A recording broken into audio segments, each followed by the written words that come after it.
Oh, cats. Moo!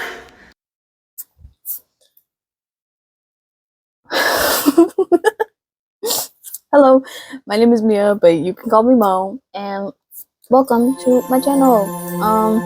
If you clicked on this, you probably want just a video in the background, most likely, or you want like a whole rundown of everything that happened in 2024 in the K-pop sphere of the world. So today, I'm gonna take you from January of 2024 all the way to December, and I'm just gonna give you the rundown of everything that happened that year. That year was like not even a couple days ago. But yeah, this video is probably gonna be really long. I still don't know how long I plan to make this, but however long it takes, that's how long it's gonna be. So, and it's probably gonna be really long. So I suggest you grab some snacks, grab your friends, watch this video together, and we'll laugh, we'll cry, we'll get traumatized, and it'll all be fun. So let's get into the video. Yeah, let us do that. Okay. Should I do a transition?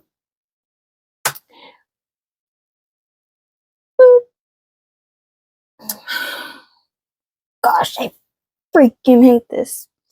Okay. Okay, so now I'm gonna mention, dude, it's like 20 days after I recorded this, but so before, when I was gonna like start editing this video, guess what? CapCut got banned in the US. Yeah, shocker, am I right? But yeah, also, I guess I should like state some rules since this video, I guess you could call it controversial or whatever. But like, don't be mean in the comments. Don't hate. Okay, there's a regular amount of hate. You can, not towards me, please. But yeah, don't fight in the comments and just be peaceful, and I will listen to everyone's opinions. Your opinions are valid as long as they don't support things that are like relatively bad in the societal norms. But yeah, that's what I wanted to say. So yeah, let's get into the video. Woohoo!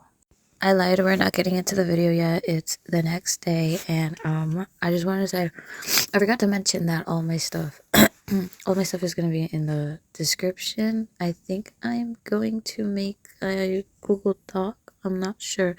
I'm still figuring that out. I also have to make the freaking thumbnail, but yeah, okay, now we can get into the video. Yeah. So first, we're gonna start with January. Let me see.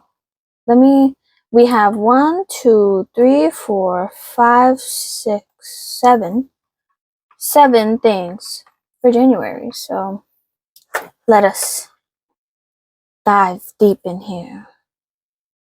Reminds me of AT's song, Deep Dive. Dude, that song was a banger. Okay, stop. We're gonna get serious now. A lot of these are serious, which is sad because I like to joke a lot. But today, this is gonna be serious. For the most part. So January. First drama of January. Oh, by the way, these are probably not gonna be in order. I kind of just wrote them down. Most of them I don't know when they happened, but they happened in that month, so they might be mixed around and all of that. So sorry for that, but I'm sure you don't care. If you do care, all my sources are going to be in my description, so you can look at that. Okay, first drama. Jake Starbucks drama. You all know Jake from Enhypen, I would hope. Who doesn't know Enhypen? Like, hey Tayo, hey Tayo. Wow, I already started with the YouTube editing this and I can't even take it. I can't take it. Anyways, hey Tayo, hey Tayo. Okay, Jake Starbucks drama. So first I'm gonna give a brief summary.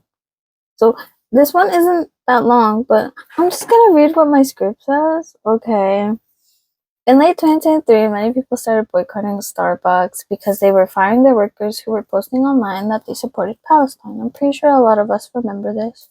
It's something that is still widely going on, and this topic will actually like come up a bunch of times, and we'll get into that later. But yeah, so on the 5th of January, Jake from Enhypen went live and was seen drinking from a Starbucks cup. This led to fans telling him everything that was going on with the brand, and he quickly stopped drinking the drink during live. Later on Weverse, he apologized for his mistake. So a commenter said, Jake and Enhypen, please do not buy and consume drink from Starbucks again. They fund the genocide in Gaza. Please apologize and educate yourself. Jake then responded, thank you for telling me, Engine. I made a mistake. I am very sorry. It won't happen again. And then most people were glad that he apologized, but some were mad because it was something that was going on widely. So, but yeah, that's kind of it. He apologized, and that was that. He didn't drink, from my knowledge, he didn't drink Starbucks anymore. But correct me on that. By the way, please, in this video, if I get anything wrong, please correct me. Last thing I want to do is to spread misinformation. I want to give you the facts, straight up facts. And if you gotta check me, check those facts. Go check that. Next drama is the Skin Clinic Stray Kids drama. So let me give you the rundown. An employee at a skincare clinic took photos of two Stray Kids members, Changbin and Seungmin, while they were waiting for their appointment. They also took photos of the members while they were getting settled for their appointment in the private rooms. And these pictures were not taken consensually, by the way. I'll probably put them up on the screen right now. As you can see, Changbin nor Seungmin looked like they knew the photos were being taken. The employee uploaded the photos to social media, and they garnered many comments saying that it was very unprofessional and disrespectful. Later on, the employee deleted the post, and the company issued an apology and stated that the employee would be severely punished. I also forgot to add, but the employee said in the caption of the pictures, is Stray Kids famous? The person in charge at the hospital suddenly told me that a boy group is coming for a skin treatment, and it ended up being Stray Kids Changbin and Seungmin, but my colleagues didn't know them. Without any filters, they look like regular people, especially Changbin. Seungmin's cute though. This felt very off and just rude. Sure, you can call me biased. I am a very big Stray Kids fan, but did they have to talk about their looks like that? Like, what do you mean? They look just like regular people, especially Changbin. Oh no, but Seungmin's cute. Like, don't do that. I hope more people learn to stop disrespecting idols and celebrities, because in the end, we're all just regular human beings. And what did his looks have to do with it? Okay, I'm gonna try not to get that mad, because in my script, there are parts like where I like get so, well, I'm like cursing and everything, but yeah, that's basically everything that happened. The employee got punished, and that's basically all the information that I could find. But if there's more, remember, comment down below. Next drama. Haechan smokes indoors. Earlier in January, Haechan from NCT 127 was seen smoking an e-cigarette during their behind-the-scenes practice video for Be There For Me. Now, I personally don't vape or smoke, because not only am I not able to, but because it looks gross. And I'm not here to judge those that do, but the least Haechan could have done was do it outdoors and not indoors. Many fans online ridiculed him and others defended him. But he did what he did, and later the health department issued a fine which the company paid for. Company, I mean SM. When I first heard about this, I wasn't really that surprised. I mean, just look at all the NCT members. You can't tell me they don't just get together and smoke once in a while. Like, I'm pretty sure all of them. Like, now I do not condone smoking, especially those under the legal age, so don't twist my words. Anyways, what can we learn from this? Don't smoke indoors, and just don't smoke in general. Like, that crap kills you, I'm pretty sure. I wouldn't know though. And there are gonna be a lot of like smoking like situations in 2024, which I didn't realize how many there were. There's like a pretty good amount. More than two. I'll tell you, more than two, and more than two, that's a lot. Okay, so this next one is a bit more serious, so I hope you guys can be respectful and whatsoever towards it. It's a crime. I'm pretty sure. Yeah, I think you call it a crime. I'm not sure. I'm not good with law. But yeah, just be respectful. Thank you.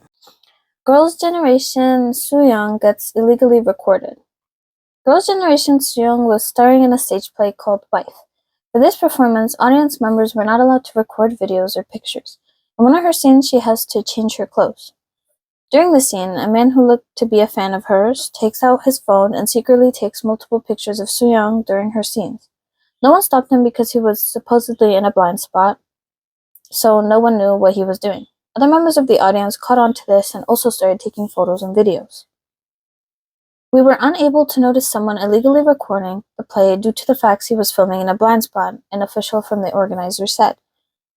We have decided to reinforce overall individuals starting from Monday's performance. And I got this from Korea Jung-ang Daily. And sorry if I mispronounce anything, please correct me because I'm very bad at pronouncing names most of the time, but I'm pretty good at it, but please correct me.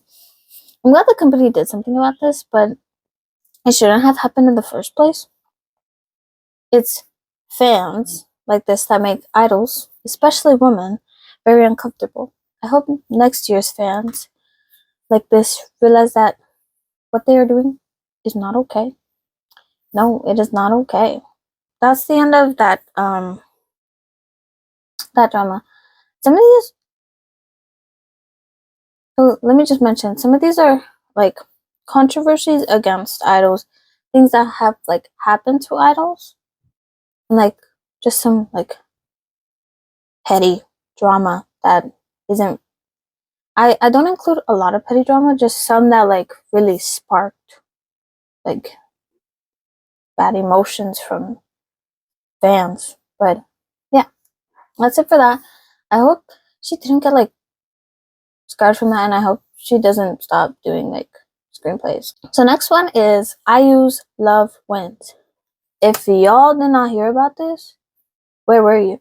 Because this was literally everywhere, and I'm like, But let's just get into it. Around mid-January, IU collaborated with V from BTS to work on her new EP, The Winning. The title track, Love Wins, got some backlash for its name. To give context, the meaning of love wins is usually associated when same-sex marriage became legalized in America in 2015. Knowing this, you can probably understand why some fans were less than content with the title of the song. Many stated that they thought it was queerbaiting to title a song Love Wins when the music video just shows a heterosexual couple. One person even said, I feel like our slogan was stolen. EDM Entertainment, IU's agency, revealed Thursday the artist's handwritten introduction to the song, in which she explained that Love Wins stems from her personal journey of overcoming hatred directed at her with the love and support of her fans. Even though they realized the statement, they still decided to change the song title to Love Wins All, which in my opinion sounds better anyways. I like it, like, oh, did you hear IU's song, Love Wins All? Like, it sounded better. I don't have much to opinionate on this, but I'm glad they changed the title name. I will say I think IU had no intention to hurt the LGBTQ plus community, so it might have been a reach to call it queer baiting, since she also stated that her and her agency had no idea that the term love wins was tied with the queer community. But that's just my opinion, so if you think otherwise, I would like to know why. Just please be respectful in the comments. Many people twist the meaning of queer baiting, like many people have been called like queer baiters in the past. I remember Billie Eilish, a bunch of other, that one actor from Heartstopper. I don't think a person can queer bait. Just my opinion. But I can understand why some people thought that, because if you are like in the LGBTQ plus community and you like IU and she released a song called Love Wins, you're probably like, oh my god, is she touching on the topic of my community? And then it comes out that it's not, then you're probably like, oh, I was baited. So, I don't know, that's probably what some people thought, but that's it for that. Yeah. Next is Wonyoung wins lawsuit against Sojang. I didn't know much about Sojang up until now. I did hear, like, I did watch videos on it like a while back, but yeah. But here's a basic summary to what they do, according to koreaboo.com. By the way, that website, like, it feels wrong getting information from that website. Like, now people are gonna think I'm a Koreaboo. But anyways, according to koreaboo.com, Sojang was an infamous YouTube channel known for spreading false rumors and pumping out malicious content about various K-pop idols, creating harmful hearsay that often led to huge controversies. Since Sojang caused much dismay to idols, many fans were happy to hear that Wonyoung and her company, Starship, were able to win the lawsuit. The lawsuit was for a total of 100 million Korean won, or about 75,100 USD. I'm glad that Wonyoung and Starship were able to take down that piece of crap. Like, who knows how much hate and false rumors they could have spread if something else wasn't done. And I know that V from BTS also, I'm pretty sure he filed a lawsuit. It might have been this year. I'm not sure if I covered it though. But yeah, Wonyoung won the lawsuit. I was gonna make a joke with her name because Wonyoung won. She won against Sojang. Okay. Next up is A-Pink's Eunji's stalker court sentence. Did I pronounce that right? Eunji? But yeah. Eunji, some of y'all may know her from the K-drama Miss Night or Day or Miss Day or Night? I watched that in 3 days. It was so good. She is such a good actor. But anyways, Eunji has been getting stalked since early 2020. That is like 4 years. That is scary. And it was by a woman named Cho. All K-pop states, the Seoul Central District Court has sentenced a woman named Cho, around 59 years old, to a 1 year in prison, deferred by a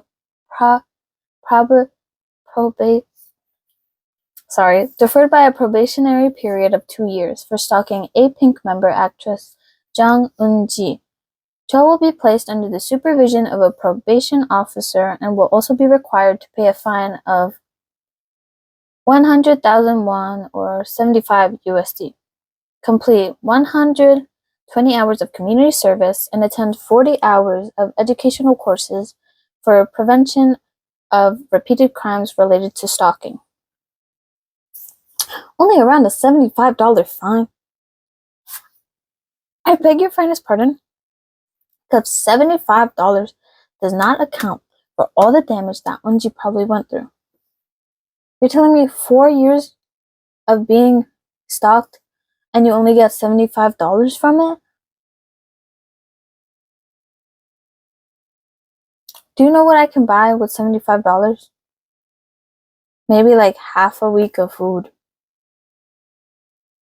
Yeah. That's like nothing. It's money. Like that is a pretty good amount you could eat for like a couple days. But after being stalked for 4 years, this woman sent her countless messages, gifts, if you can call them that, and even asked Unji to take her in as her maid. I hate how time and time again the Korean legal system protects criminals more than their damn victims. Now, I won't say I know Korean law, because I barely know American law, and I live here, like, I don't know laws, okay? But from the many cases I've seen, victims really get the support and help they need. I'll stop rambling about how much I dislike their law system. Anyways, I hope nothing like this happens to any idols or celebrities going on in the future, and just generally everyone, because stalkers are no joke. And Jung Eun-ji deserves... I mean, she probably doesn't even want her money. She just wants to be able to, like, live freely. Because, now, I've never had a stalker. But, like, I've feared it. Seeing all those stalker movies, like,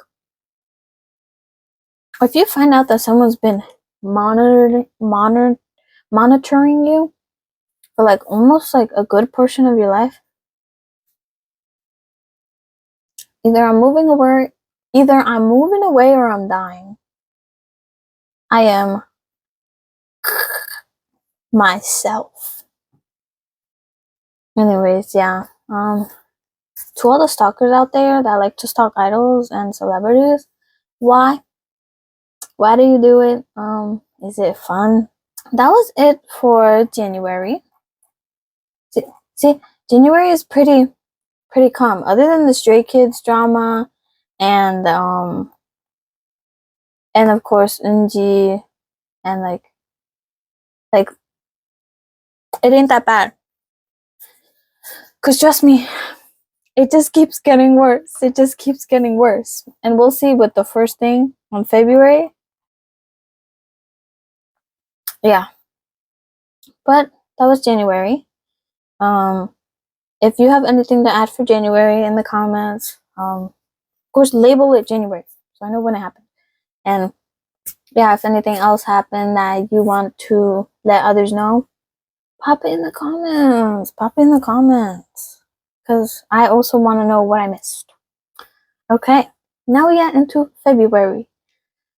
February has 1, 2, 3. We only have 3 major dramas for February. Okay, most of these dramas took up most of February, which is why there's only, did I say 3?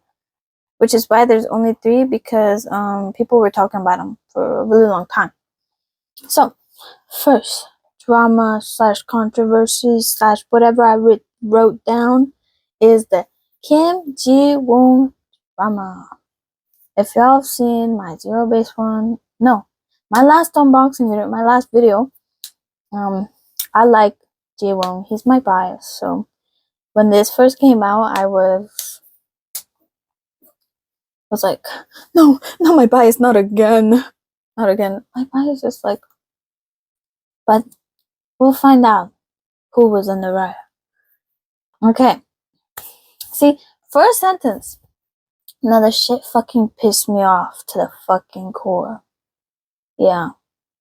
I think I was pissed off, guys. One moment. This one, right? Oh. Did I touch something on this? I'm not sure. I'm not sure. I should probably check. 잠시만. But my dad gave me Hershey's. He gave me Hershey Kisses. I'm probably gonna be eating those throughout the video, so you want one? Okay, hold on. We all good. We all good. I only have 40 minutes of recording left. What the actual? Okay, we're in February, the Kim Ji-woon drama. Okay, so let's get into it. Ji-woon is a member of the group Zero Base One, which was formed from the survival show Boys Planet. We all know Boys Planet. Yeah, young and rich, tall and handsome. I'm boy charisma group boss, lovers? baby Ricky. They all know Boys Planet because, look, I never watched Boys Planet, but the clips from it, yeah. Then Zero Base One became my alt group. But, and I put, if you know, you know. Prior to going on, I should probably, let me finish this first. Okay. Prior to going on Boys Planet, he acted in a couple series, specifically in the BL genre. Remember this, because it'll be important. Anyways, a fan gets a fan call with Ji-woon, and he supposedly cursed and said, fuck, before the call ended. The fan then posted this clip online and was very angry at him. This led to people sending the infamous trucks to Wake One. We all know those LED trucks. We just had to go there immediately. We couldn't settle this with the company in private or with Ji-woon in private. Y'all had to send the LED trucks. Like, come on. And they stated that they wanted him out of the group indefinitely. No coming back. No hiatus. Just kick him out, the freak. And I touched on this topic in a previous video I actually did. Unpopular K-pop opinions. And I actually talk about this. Pardon. But here I'm going in more detail, I guess. Now, when I tell you I was hella confused when articles came out for this, like, I was hella confused. When I heard the video, no joke, I laughed. You can really hear him saying Shibar. By the way, I forgot.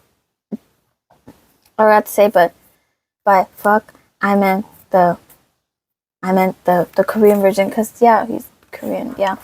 Okay, you probably understood that, but, anyways, for once, this shit led to Wake One actually doing something good, like,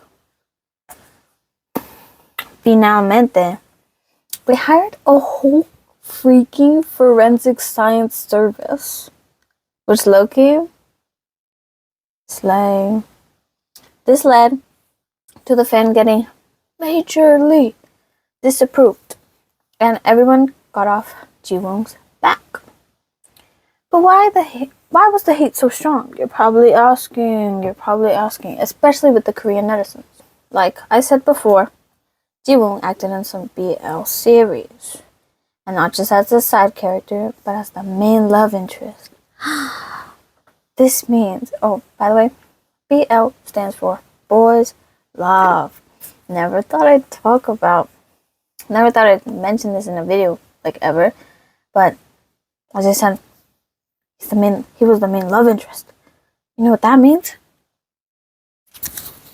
He kissed another man. Oh dear gosh. And as many know, homophobia is a thing. I know, right? And it's especially prominent in Korea.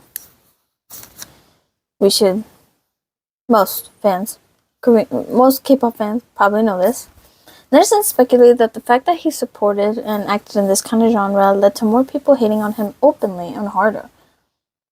Now this just outraged me, because how many more years will it take for people to stop caring about if you're gay or not? Like, also, he may not even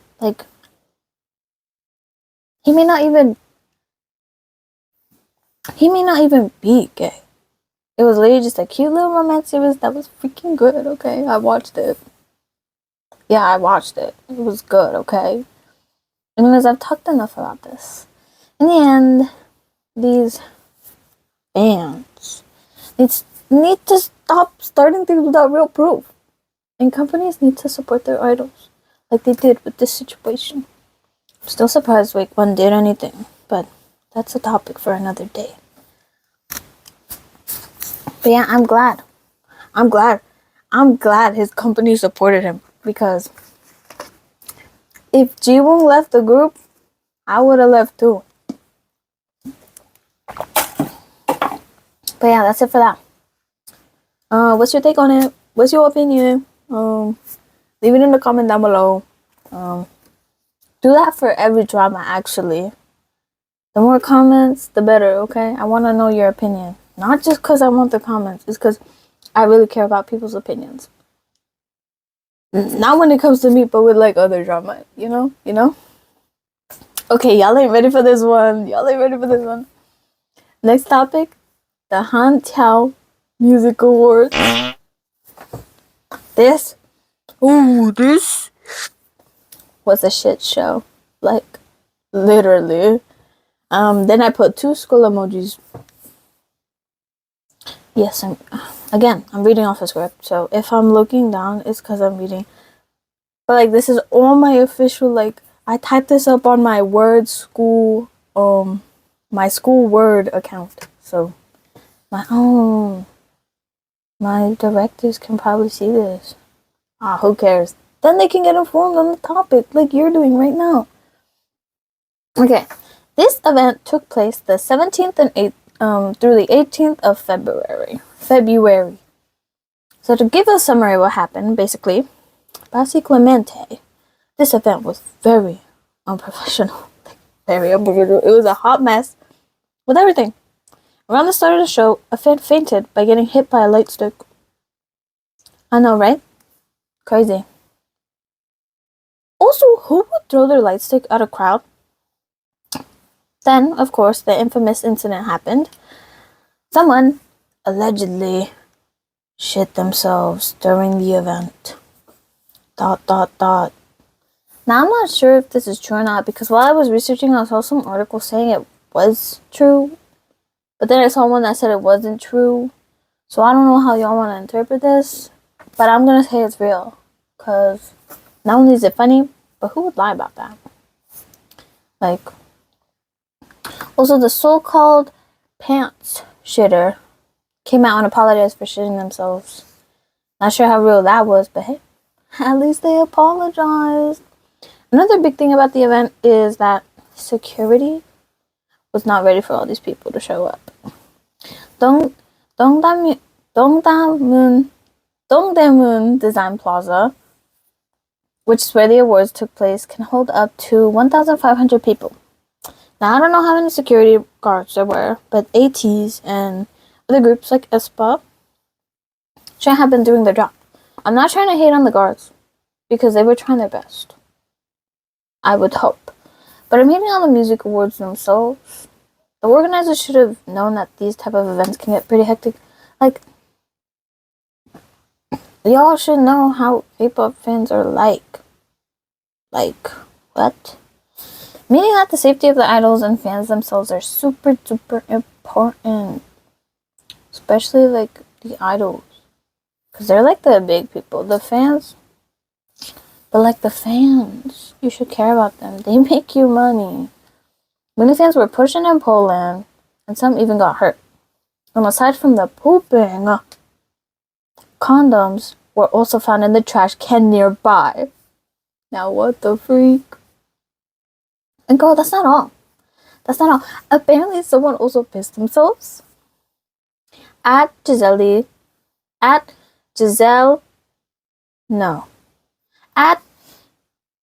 I'll put it up here, on X, or just on X said, there was someone who peed before the poop incident. It got buried because of the pooping, and it happened near the middle row.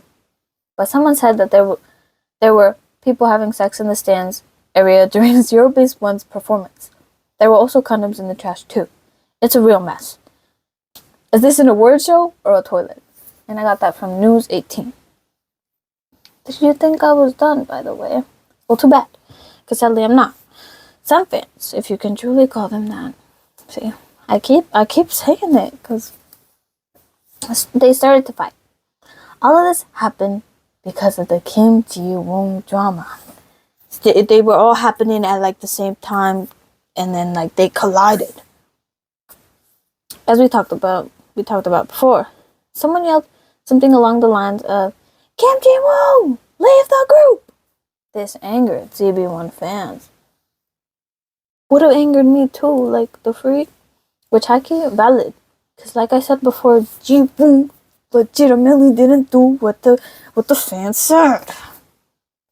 But anyways, the ZB1 fans fought. Oh, the ZB1 fans fought with other so-called fans, and that was the craziness that happened at the Hantiao. Why do I keep saying Tao? Hantiao Music Awards 2024. If I missed anything, please comment down below what I missed, but that would be very much appreciated. I don't know how many times I'm gonna keep saying that. But yeah, that was it for the Hantiao Music Awards. Or like that netizen said, is this a music award or is this a toilet? Knee slapper. But yeah, was it? Like, why were people having sex at a music awards? And Year Zero Base One, like, come on now. Okay, next we have Karina from aespa dating rumors with Lee Jae-wook. This is the first ever dating rumor of the year, I think. Correct me if I'm wrong. And they were true, by the way. Spoiler alert, they were true. Vince got mad, and she had to write an apology. An apology letter to them. The freak. They broke up weeks later in March, but said they would still stay good friends and will support each other. Man, y'all can't let people be happy. I thought we wanted our idols to be happy. So why take away their happiness? Now, I have no clue what their relationship was like, because why would I? But I presume it was good because they're still able to be friendly with each other. Anyways, to all the weird fans, this is why y'all are still single. But that was... Yeah, I didn't get much from... I don't know much about their relationship, but, yeah. Like, y'all couldn't let Karina be happy. Like, and by the way, with dating rumors, aespa's popular. You'll see in December. Just give it a couple months. We'll get there. Now, we are moving on to March. Damn, we're already in March. March has 1, 2... March only has 2? Damn, March is a quick one. This video might be shorter than I thought. Wait, editing is gonna be so easy. Yes. Editing is gonna be so easy, my ass. The freak? What did I think? Dude, this video is literally like 3 hours and 30 minutes long. What the freak? What do you mean easy? Like, oh, this isn't even gonna be that long. Well, where? Wrong. I was wrong. Very wrong. If it's not, insert meme. Editing mode. Insert a meme where like I was wrong. I was wrong. Yeah, I was wrong. Very wrong. Okay, March. More like run. The Felix Coke thing. First drama. Like I said, this topic was gonna come up again. Just like Geek from Hypen, Felix also happened to show a brand that was allegedly involved in the conflict with Israel and Palestine. In mid-March, during a mukbang live on Instagram. But this time it was Coke instead of Starbucks. Many fans informed him in the comments and he immediately apologized and said he wouldn't show the can anymore. Before ending the live, he said, "Should I do an Australian accent?" "No, I won't."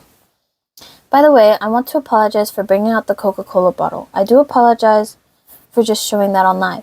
I didn't mean to hurt anyone's feelings, so yes, I really want to say I'm very sorry for showing that out. I didn't want to make Stays upset, so I just want to say I'm really sorry for bringing that up. And I won't, next time on my mukbang live, when I'm eating chicken or anything else, I won't do it. I'm sorry for making everyone upset. I'm really sorry. I don't have time, but thank you so much for watching this live, and I hope everyone stays safe and happy this year. Many fans praised him and were glad that he addressed other concerns, even though JYP Entertainment was currently partners with Coca-Cola. We all know that one song. Jump! Jump in! Everyone loved that song, didn't they? Some comments read, sure, I'll do a different verse. When I tell you, this just made me so fucking happy. He made a mistake and owned up to it in the same live, even though his company has an ongoing sponsorship with Coke. Thank you, Felix. Thank you for doing the right thing and apologizing. That's a bit, I don't know. Tone it down. Stay, I agree with you, but tone it down. Tone it down, okay? Like, okay. But yeah, people were mostly positive about this. They were glad that he apologized straight up, like, same live that it happened. And that's really good. That's really good. And it's really brave that he did it even though his company has a sponsorship with them. Like, that could have cost them, like, money, but, like, he didn't care. He cared for real world problems, not a sponsorship with Coke. But yeah, that was it for that. Okay, next. This one, yet again, another dating rumor. Ji-hyo and Yoon Sung-bin dating rumors. This isn't major drama or anything, because people are allowed to date. But I want to put it in because later we get into some deep shit. Anyways, on March 25, a Korean media outlet reported that Ji-hyo and Yoon Sung-bin, who first met through an acquaintance, became close through their common interest of exercising and have been dating for a year. In response to the report, oh, by the way, this is Ji-hyo from Twice, and Yoon Sung-bin, he was on Physical 100? Yeah, pictures will be right here. JYP Entertainment stated, "It is difficult to confirm as it is the artist's personal matter. We ask for your understanding." Yoon Sung-bin's agency, All That Sports, also responded, "He is no longer an active athlete. We do not manage his personal life. It is difficult to confirm." That's pretty much all the information on this matter. Many people speculated that the companies didn't want to talk about it after what aespa's Karina's dating rumors, which did not go well, as we saw. She had to write a whole apology. Like, what the fuck? I generally don't understand why people care that their favorite idol is dating someone. Like, if they are of age and the company is okay with it, why can't you be okay with it? And also, not that the company has to be okay with it. Why do they care who... publicity or whatever, or, like, image, whatever. Like, you're literally getting mad at strangers getting together. And I say strangers because, let's be real, if they don't know who exists, if they don't know you exist, then you have no say in their life. Like, what? But that's just my opinion. And if you want to know my opinions, then you should check out my Kpop unpopular opinion video. That was fun to make. Also took me, like, it's also kind of long, but you can watch it for me, right? For me. Yeah, that is it for March. I feel like I missed something, but if I did, comment down below. Comment down below right now, guys. Comment down below, and you can win a Lamborghini. Or what is something popular right now, dude? I don't have TikTok, so I don't know what's popular with, like, the people. Oh, right, My audience is K-pop fans. If you comment down below right now, if you're like gets more than 1,000 comments, I will give you a photo card for free. Unless the shipping is a lot of money, you can pay for the shipping. But other than that, it's like basically free. Okay, enough of that. We are on to March. Nope, we just did March. We are on to April. April has 1, 2, 3, 4, 5, 6. 6 dramas, controversies, and everything else. So first we start with another dating rumor. Whoa, that's crazy. More dating rumors. And we'll get back to that after this bathroom break. And we're back from my mic. And we're back. Hold on. And we're back. Oh, my shirt got wet. And we're back from the bathroom break. Now we're gonna get into another dating rumor for April. Okay. April's first dating rumor, I think. Okay, so Taeyoung and Zeon T dating rumors. I didn't realize how many dating rumors there were earlier in 2024. Compared to the end, it feels way better. Still not normal though.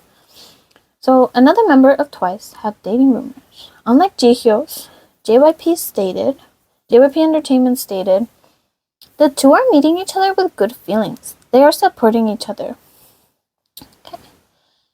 Okay, so you can support Taeyoung, but you can't support Jihyo? Like, from what I know, they are still dating, so congratulations! They were reported to be dating for 6 months before it was reported. Many netizens found it weird that the media outlet knew so much about Chaeyoung's personal info. And ditto. Stay in the middle. Okay, because why did they know this? Reddit users then speculated even more. Let me read. Here is Angel Girl 384. It's weird AF that this is coming from a news source that leaked Jihyo's relationship. Tay Believer, aka the original poster, they replied to this comment. They leaked Jihyo on March 24th. It's only been 10 days. Who knows if they're gonna leak a new Twice relationship in a week. Interesting. Angel Girl 384 then replied to that. If this happens again, wait, what voice did I give it? If this happens again, I think it will be obvious that they have a snake in their team or a stalker leaking this. Oh no. I honestly hope that was the last of it. The reaction seems to be fine for Chae and Jihyo. I can't imagine what'll happen if Sana's relationship was leaked. If she has one. Tay Believer then replied to that. I'm sure it's probably so common to have a snake/weasel in these companies. The pay you get for leaking A-tier idol information is probably more than they get being an employee. Good thinking, Tay Believer. Then another commenter, Zerby, then said, manager jobs and assistant jobs are also very poorly paid there. So it's no wonder that information has been leaked, in which they earn extra money. Good thinking. And then another commenter replied to that comment, CricketCool2520. Actually, JYP is one of them, if not the best playing in the Big Four. There was a whole article about it a while back. Have no clue what that has to do with this, but okay, Cricket Cool. These are all speculations, so take them with a grain of salt. But I can believe there's a mole in the company, and it could be me. No, I don't work for them. Sadly, it is common in many companies to have moles, so I wouldn't put it past them. But it's very crazy how Jihyo was like, they were like, Oh, we don't know. I don't know. It's her personal information. Please don't attack us. Don't ruin our image, which is already like not even that good. But then with Che, they were like, yeah, they're happy and they're dating. People were also hold on. I didn't add this, but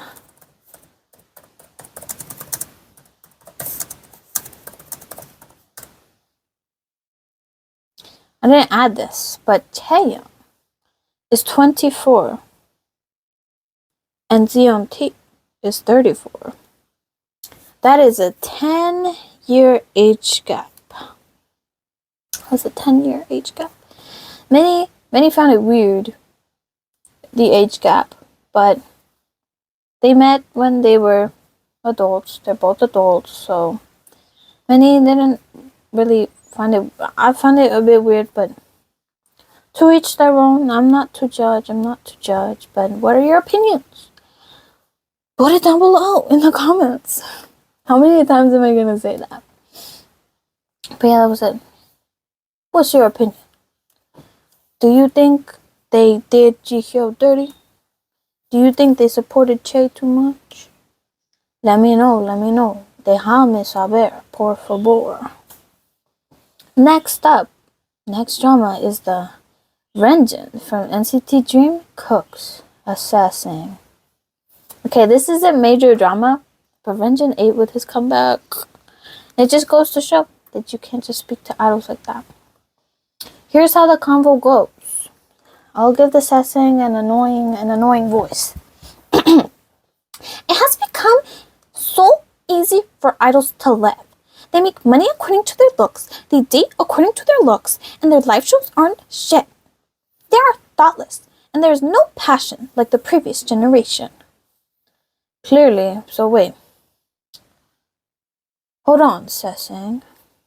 So here's what Renjin says. Don't hide and type like a rat. Homo. If you have something to say, talk to my lawyer. Xiao. Contact this person and say what you want to say. Idols are also human and feel hardships! Exclamation mark. Are you judging me by trying to live within a schedule that doesn't work that well? Of course. What is shown should be pretty and beautiful. If you chase your dreams hard, money will eventually follow. Are there any jobs in the world that don't make money? Let's live our lives properly. Don't waste time. If you have time, learn how to calm down and be calm. Don't take out your anger on people who don't know. Apupas, guys. Renjin, he ate with that. The way he immediately starts with, don't hide and type like a rat. I would have been like, Renjin, I'm so sorry. Renjin, I didn't mean that. I was trying to... Like, at that point, I would have moved to a different country or just myself. But I wouldn't have to, because why would I be assessing? I wouldn't, because that's freaking weird. Sassings come up this whole year a lot, too. And it pisses me off. But yeah, Renjin, thank you for that. Thank you for putting the Sassings in their place. Thank you, Renjin. It's Renjin, right? Am I pronouncing it right? Okay. Now, we're gonna get into a big one. This one is pretty big. From what my script looks like, it's like a paragraph. By paragraph, I mean like it's really long. Okay, next drama. But before I get into that, let me make more space in my phone, cause I'm running low. Okay, I'm back. I had to free up some space and I still don't have enough. Anyways, moving on to the next drama is the Le Seraphim Coachella drama, controversy, whatever you want to call it. So let's get into it. I'm pretty sure most of y'all know what happened because Coachella is a big thing. Le Seraphim is a big thing. Put them together, they become a really big thing. And not in a good way. Just 2 years after their debut, Le Seraphim got the chance to perform at Coachella. However, they got a lot of hate for how underwhelming their performance was. Many people were discussing how bad their vocals and pitch were online. After receiving much hate, one of the members, Sakura, wrote on Weavers, "From preparing for Coachella to the day of performance, we learned a lot. Despite debuting less than 2 years ago and having only toured once, we stood proudly on the Coachella stage, pouring all our strength into it. That alone was satisfying, a day when I truly felt like Le Sserafim. The performance may have looked immature to some. However, nobody is perfect, and it is an undisputed fact that it was the best set among those we have shown. It was a platform fueled by our aspiration to evolve as a team, and the future of our unwavering commitment to strive harder," the Korea Times stated. That's where I got it from. This didn't change people's minds though, and the group kept getting hated on for a while. And I mean, a while. People made fun of them constantly, and this is similar to the hate that Illy got for that one performance for Magnetic. You know, baby, I'm just trying to play it cool, but I just can't hide that. I want you. Wait a minute, 이게 뭐지? 내 심장이 럽덕 잠깐만 跳. Do you like my singing skills? Thanks. Thank you. Because you said yes, right? Anyways, sorry about that. Jungmin Jae said on the Korea Times, "When handling live performances, there may naturally be a pitch deviation or other mistakes. What we must consider is whether we've fostered an overly critical atmosphere and pressure for singers." I like the way she put it. While yes, the Seraphim could have trained more to be capable to sing live, that doesn't mean they can't sing. They have the talent. Their company just hasn't helped them reach full potential. And we know this because we've seen the Seraphim's vocals, and they're super good, especially at music award events. They can sing. They can sing. But I think Hybe or whoever greenlit them going to Coachella could have done better. They could have said, "Yeah, sorry, we want our girls to train more before we do something as big as Coachella." And they would have ended there. But enough of the wouldas, couldas, and shouldas. I think the girls didn't deserve all those disgusting comments and hate. And only after their documentary and banger song came out did y'all finally try apologizing. Act like an angel in what? I can't hear you. Act like an angel in what? Dress like crazy. But yeah, y'all hated on them so much. And that shit, getting hated on for a long time, dude, that hurts. That hurts. I mean, I have no haters. So I wouldn't know what it's like. But like, it's bad enough when one person hates you. But when thousands of people start hating on you because you did bad at one show, and then they were compared to Blackpink, who and 80s, who also performed at Coachella at one moment. I think Blackpink performed like, was it a year before or a couple years before? Then pretty sure 80s performed same year as the Seraphim. Yeah. They were at 2024. 80s was at Coachella 2024. And then they got no hate. They did really good because they've performed live before. They have the experience. So you can't compare them because Blackpink also had the experience. But Le Sserafim was not given that. Was not given that experience before this, which would have made everything better. And I'll play a clip of what they sounded like. So to the people who like didn't know or didn't keep up or just didn't really care, there you go. Here's the context. Do with that what you will.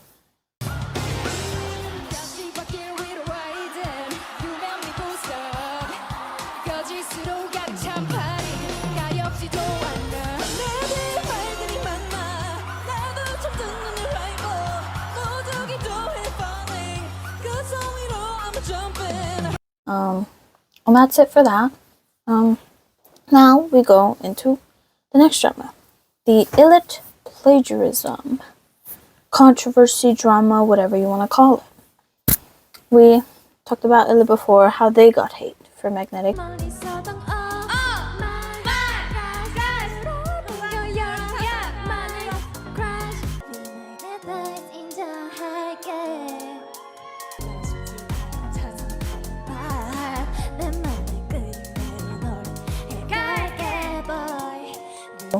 We know a lot of people hate on illit, mostly for no reasons, but also because they're young. They're young. Let's look right now. Illit member ages. Yuna is 20, so she's an adult. Minju is 20, she's an adult. Mocha, 20, she's an adult. Wanhee, 17, she's a child. Iroha, 16, she's a child. So y'all are hating on, they're still very young. They're all young. And y'all are immediately hating them. But let's get into let's get into it. Like every other rookie group, illit was being accused of plagiarism. Yeah, they always, as soon as they get popped out of the freaking company, y'all are like, oh no, but did it first, and did it better, and why are you copying and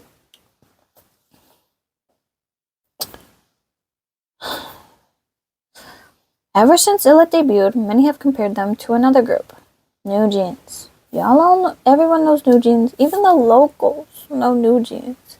Like, what's that one, like, all of those Twitch streamers freaking playing ETA, everyone loves ETA, which, yeah, me too. What's your ETA? 5 o'clock. New Jeans is known for their Y2K and cute type style, right? We all know this. illit, on the other hand, and in my opinion, it's my opinion, are more dreamy cute than Y2K cute. They're more dreamcore, and then for people that understand chorus, illit is more like dreamcore. I'm pretty sure I'm not that well versed in chorus. New Jeans is more Y2K core. Is that a core? I don't. Still, they got hate for copying other groups. For example, the group revealed their fandom name to be Lily. You think? And Lily is spelled Lilly.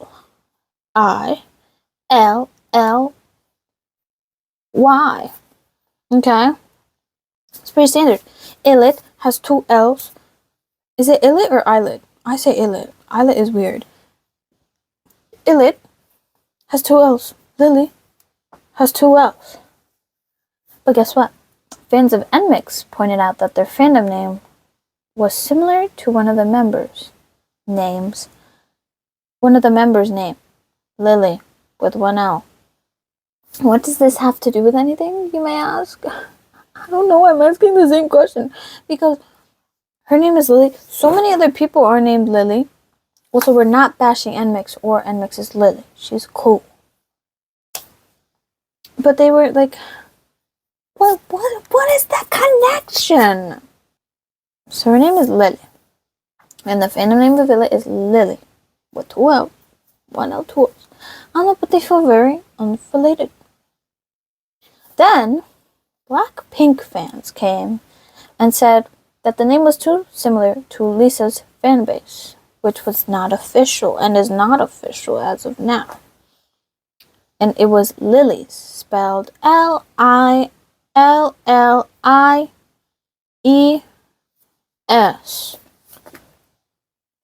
Well, they're similar.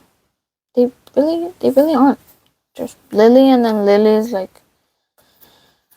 Also, their new fandom name, do you want to know what it is?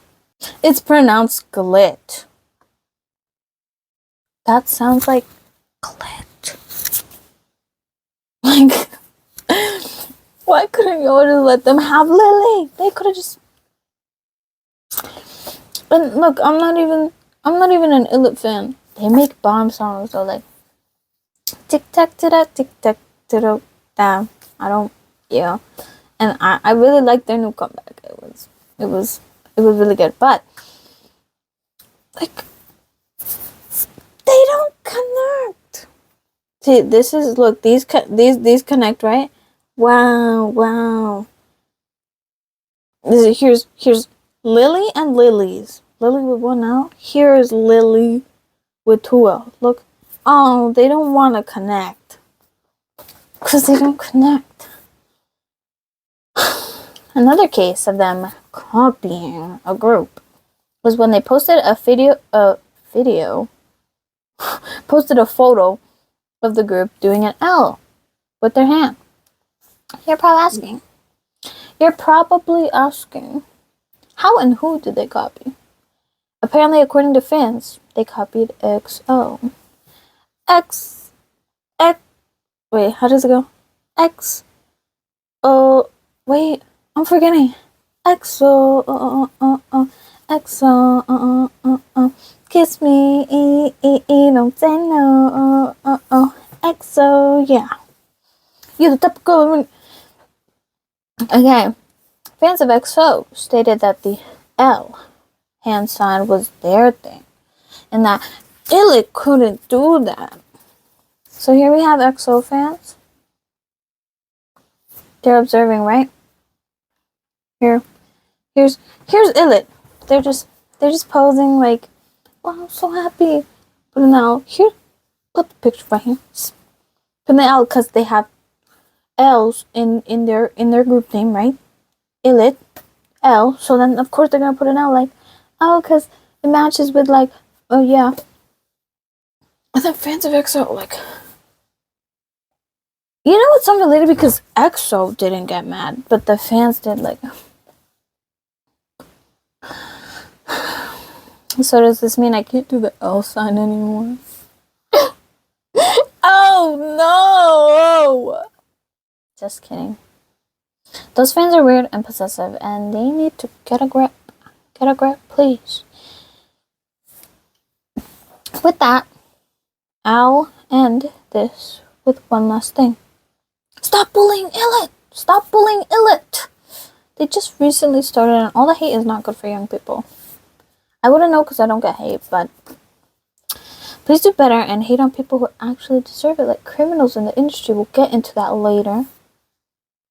You know who I'm talking about. But yeah, that was it for that. Don't bully Illit.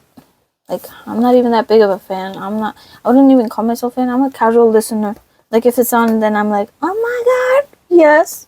Like, baby, I'm just trying to play it cool, but I just can't hide them.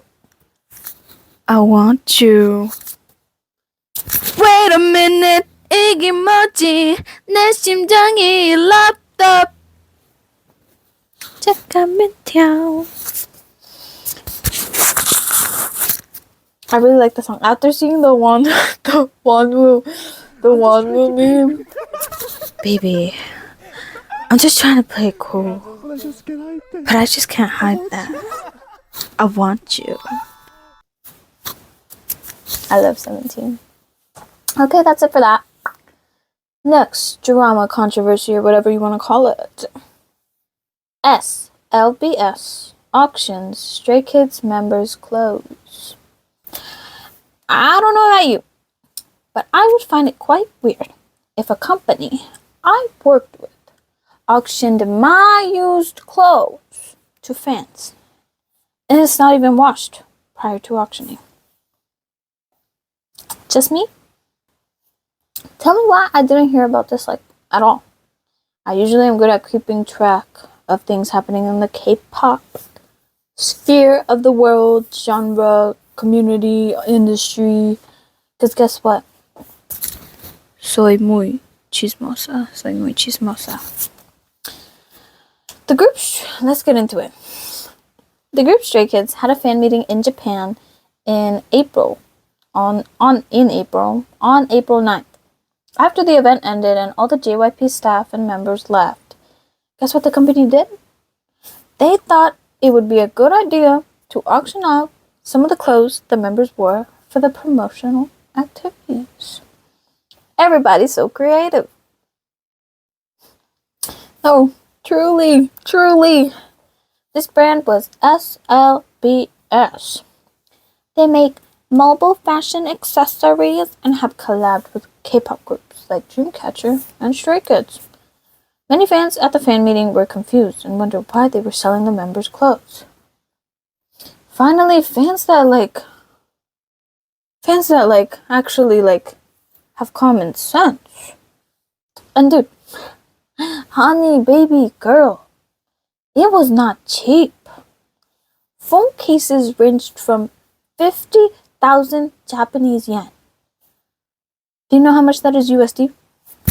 $330. And that's not all. They went for more too.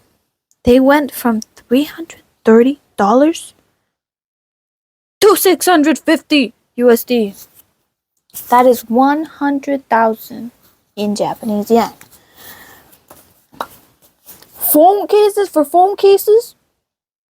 The most I paid for my phone case was like $20, and that's being generous. Like the phone case I have on my phone right now, I got that for free because my brother switched to a different phone. But like I usually just buy them off AliExpress, because who pays should not be paying $30 to protect my phone. Like it should already be protected, no? Like phone companies, am I right? Anyways, of course some crazy people actually bought the items. One person even bought Lino's jacket.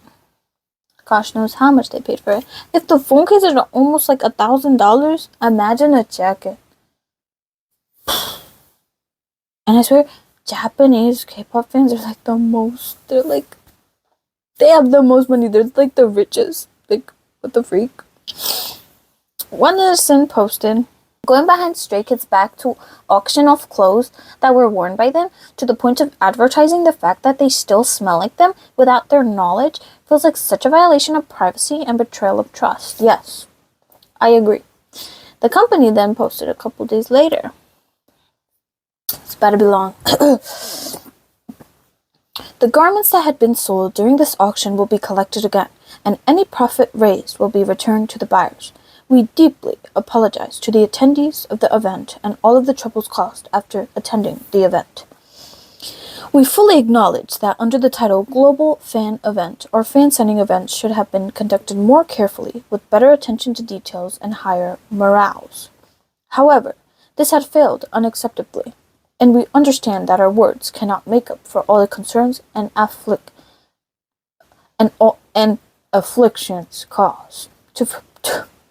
To prevent any further distress, all our subsequent actions will be carried out more cautiously, with closer cooperation with JYP Entertainment Co. Ltd. I'm not that. The progress of our subsequent actions will be openly shared as quickly and as transparent as possible. We will take this as an opportunity to reinforce our ethic and morals towards our collaborative works. Lastly, we sincerely apologize for the deep defamation caused to SLBS, Japan Local Operator, Inbound Platform Corp., and all interested parties due to our shortcoming.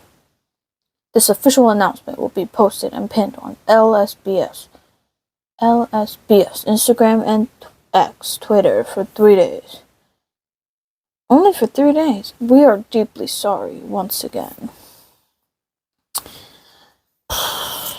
That was a lot. If I was JYP, I wouldn't collab with them again, and that's because I would actually care for my artists, for my idols, for my babies, for my girls. But knowing the industry, they will probably keep working together. Also, this wasn't for charity. Keep in mind, the profits they were making off this went directly to them. It didn't go to any charity. It would have been nice if it went to charity, but I don't know. No. SLBS took it all. And that's it for that. Did you like my voice? I changed it like halfway now. Whatever. Here's the next drama. You know her. You love her. Min Hee Jin, ex Adore, ex Hybe drama. This is when it all started. It all started in April. We're still in April. Can you believe that? I don't think I'll be able to explain this whole crap that well. So here's a good explanation I found from YouTuber Kpop Junkie. By the way, this is from when the drama started. So it is just like an intro to the drama. This all started when it was confirmed that Hybe will be auditing the executives of NewJeans' label Adore and requesting their CEO Min Hee Jin to step down. Apparently, Hybe received a tip-off and found evidence that Min Hee Jin was attempting to orchestrate Adore's exit from its parent company behind their backs. This audit resulted in details coming out, including accusations of Min Hee Jin attempting to manipulate public opinion of Hybe and their artists, approaching NewJeans' parents about this exit plan, using the girls as a leverage, and much more. Of course, Dispatch now gets involved, revealing Min Hee Jin has wanted to break away from Hybe for a very long time now, secretly approached outside investors, and used Hybe employees to steal and leak sensitive information. In response to these allegations, Min Hee Jin claimed to have been afraid that NewJeans was going to be taken from her due to Iolit's debut, accusing Bang Si-hyuk and Hybe of plagiarizing NewJeans. Adore stated this concern was brought up to Hybe, but was basically pushed aside. They've decided to state their position after discussing with their lawyers and the NewJeans members to protect NewJeans' image, their cultural achievements, and from further plagiarism. The night that all of this broke, someone released a photo of the Hybe building taken at 1:30 a.m., seemingly, quote, extra awake and probably in panic mode. The next day, Min Hee Jin does another interview where she denies meeting with outside investors, denies trying to gain more power or money, comparing these actions to the 50-50 situation, quote, I would never do something so stupid. In the midst of all this, NewJeans' comeback was surprisingly confirmed to be moving full steam ahead, and the members were also going on with their schedules as usual. After all the back and forth accusations, Hybe then announced they will be officially pressing charges. The audit found enough tangible evidence that Min Hee Jin ordered Adore personnel to research ways to pressure Hybe into selling off their Adore shares, and revealed, by the way, she used a shaman to make business decisions. Hybe reassured that they plan to support the NewJeans members any way they can, mentally and emotionally. This is when Min Hee Jin decided to hold an emergency press conference. We can't go over everything or everyone that she brought up, but she basically starts by claiming her innocence, that this isn't a breach of trust because she didn't betray Hybe. Hybe were the ones who treated her unfairly and betrayed her. Min Hee Jin explained she was brought in by Bang Si-hyuk to create the label's first girl group and to, quote, crush aespa. However, Bang Si-hyuk debuting LE SSERAFIM first blocked and caused the delay with NewJeans. And speaking of LE SSERAFIM's label Source Music, she went on to deny that she had any part in the abrupt disbandment of G-Friend. She even addressed the shaman accusations, saying, she is my friend. Can I not have a shaman friend? I had to get therapy because of Hybe, and she was someone there to listen. Min Hee Jin revealed that the NewJeans members called her last night, crying for 20 minutes because they felt bad for her. That it would be so sad to leave NewJeans to Hybe, who were like her children. Following this, Source Music put out a statement condemning the untrue and disrespectful claims that were made about their artists without regard for decency. And then Hybe put out a statement also refuting Min Hee Jin's claims, including the explanation that LE SSERAFIM debuting before NewJeans was not their intention, and even a byproduct of Min Hee Jin's request for full control of their debut. They even brought up the fact that she has publicly stated she didn't want to rush the debut as it wouldn't be beneficial to the girls. For those that want more information, I think you should check out this video by Dear Yoongi. Right here. It'll also be in the description down below. I liked how it was a different perspective from what other fans have been discussing, so please do check them out. And any other videos I put in the description. I also check out Kpop Junkie because I used most of his videos to help me find out about all the dramas and controversies for this year. Of course, I did my own research, but his videos helped me quicken the pace, so please check them out. But yeah, the Min Hee Jin Adore Hybe drama has been going on for like almost the whole year and is going into 2025. If you want more information, I'm not the person to come to. There are many other people who will have better explanations, and because that whole drama would take like half this video. So yeah, I hope that introduction let you know, but I'm pretty sure most people are caught up on it. But that is it for April. So now we will get into May. For May, we have 1, 2, 3. We have 3 dramas, controversies, or whatever you want to call them. And first up, we have Stray Kids got discriminated at the Met Gala. A lot happened to Stray Kids this year. Oh my gosh. Manga Lab photographers said very rude things to the members while they were posing for photos to get taken. Some of the members know English, so it was very rude to act like they were clueless what was being said. The members acted respectfully and just ignored the photographers. I would have done worse, but you know. When fans found out, they were very mad and disappointed. Some fans even doxed and hacked the photographers' socials. Now here I will insert a video of what they were saying. So yeah, it was not pretty. Not pretty. On the same level, back up. Get close. You're too. He's close. Move back. Level off. Close. Level off. Can everybody face us straight? They're diagonal. That guy's like 20,000 feet back. We need them straight. Parallel. Get closer. Get closer, please. Why are they? Can you guys get closer together? Closer. It is what it is. All that. And right there, guys. And after you guys get I'll just take a headshot of each of you. How about that? How about a Kpop? Look at you all right down here for me. Right down here. Yeah, come on. Yeah. Do it. All right, guys. Tone it down. Tone it down, gentlemen. What the fuck is Emotional faces in my life. Yeah, right?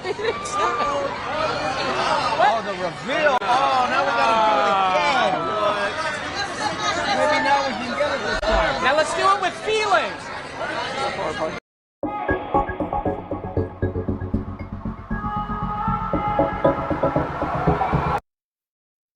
Next, drama. SM excludes Win-Win. On May 9th, SM informed fans that Win-Win would not be participating in their comeback for June. Before Wavy, by the way, Wavy. What voice do we give SM? I feel like they'd be like, we are powerful, or we have power. Hello, we wish to inform you about Win-Win's involvement in upcoming activities of Wavy. Due to his commitments with the drama filming schedule in China, Win-Win will unfortunately not be able to join Wavy for their new album scheduled for release in June.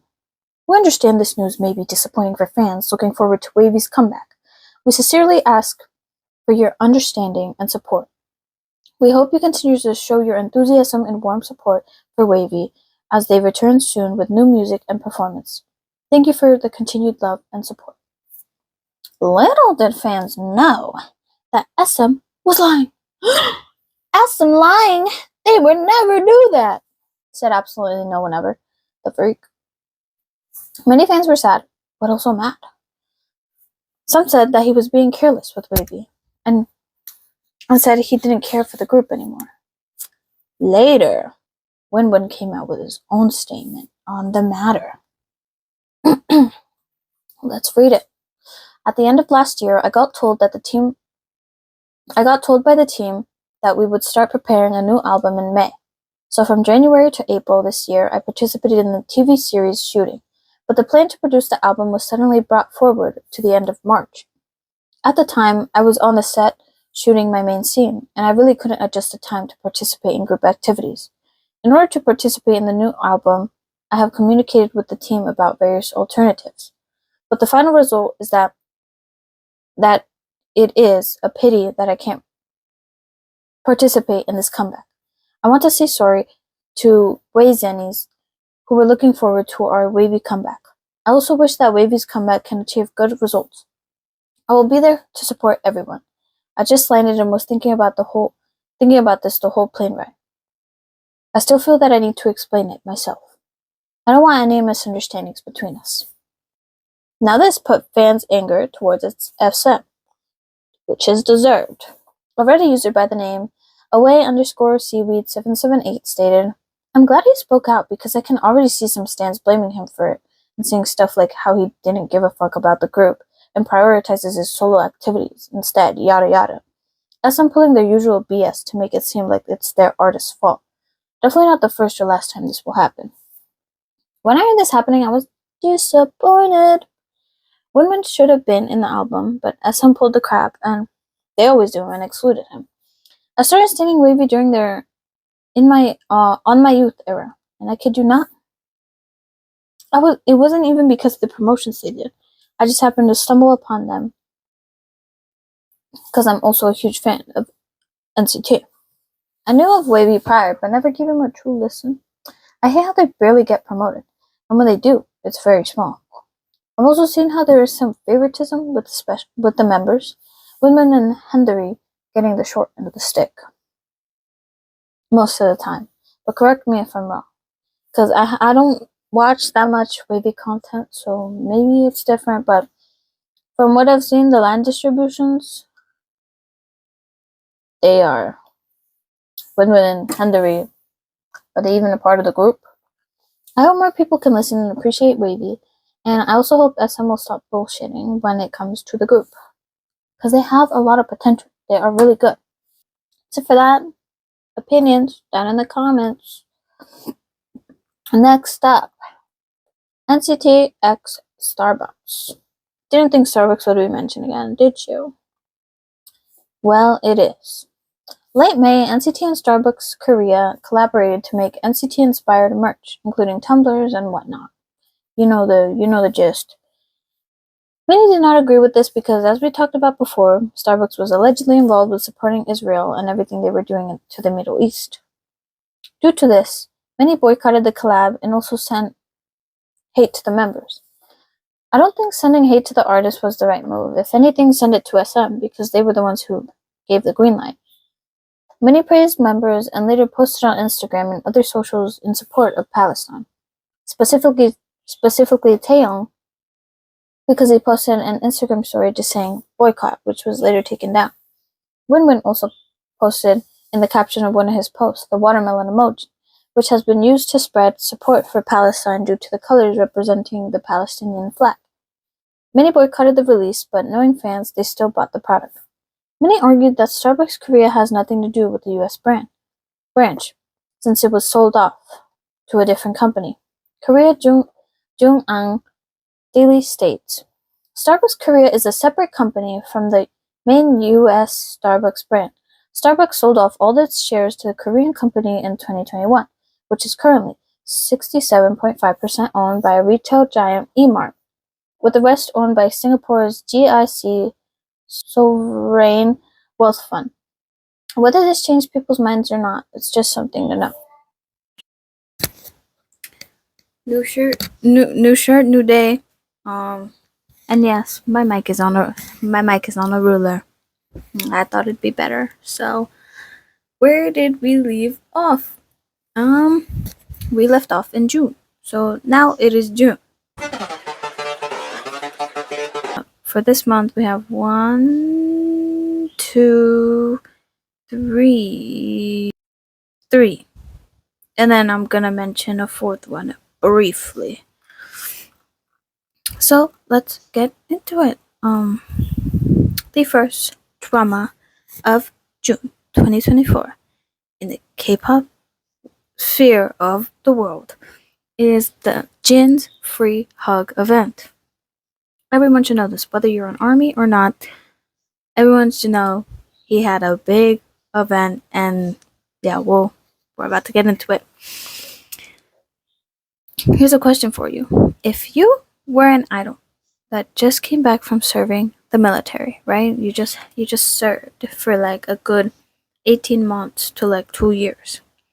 Would you hug 1,000 of your fans? Not just like a couple, but 1,000. That's like the population of like some small town when you think about it.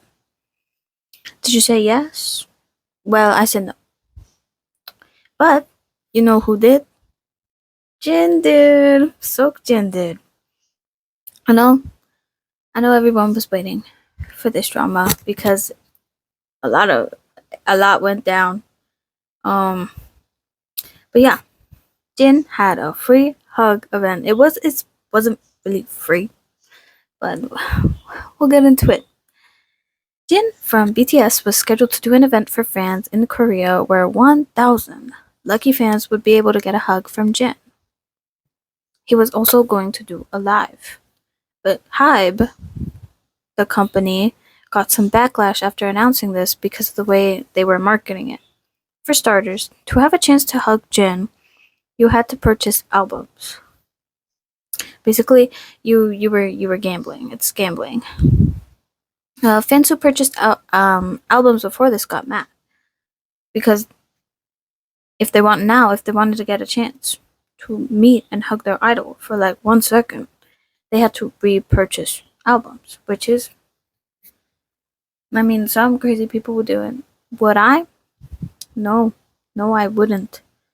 And then the live he was going to do also got backlash because in order to watch it, like before, the previous plan was that you had to pay to watch.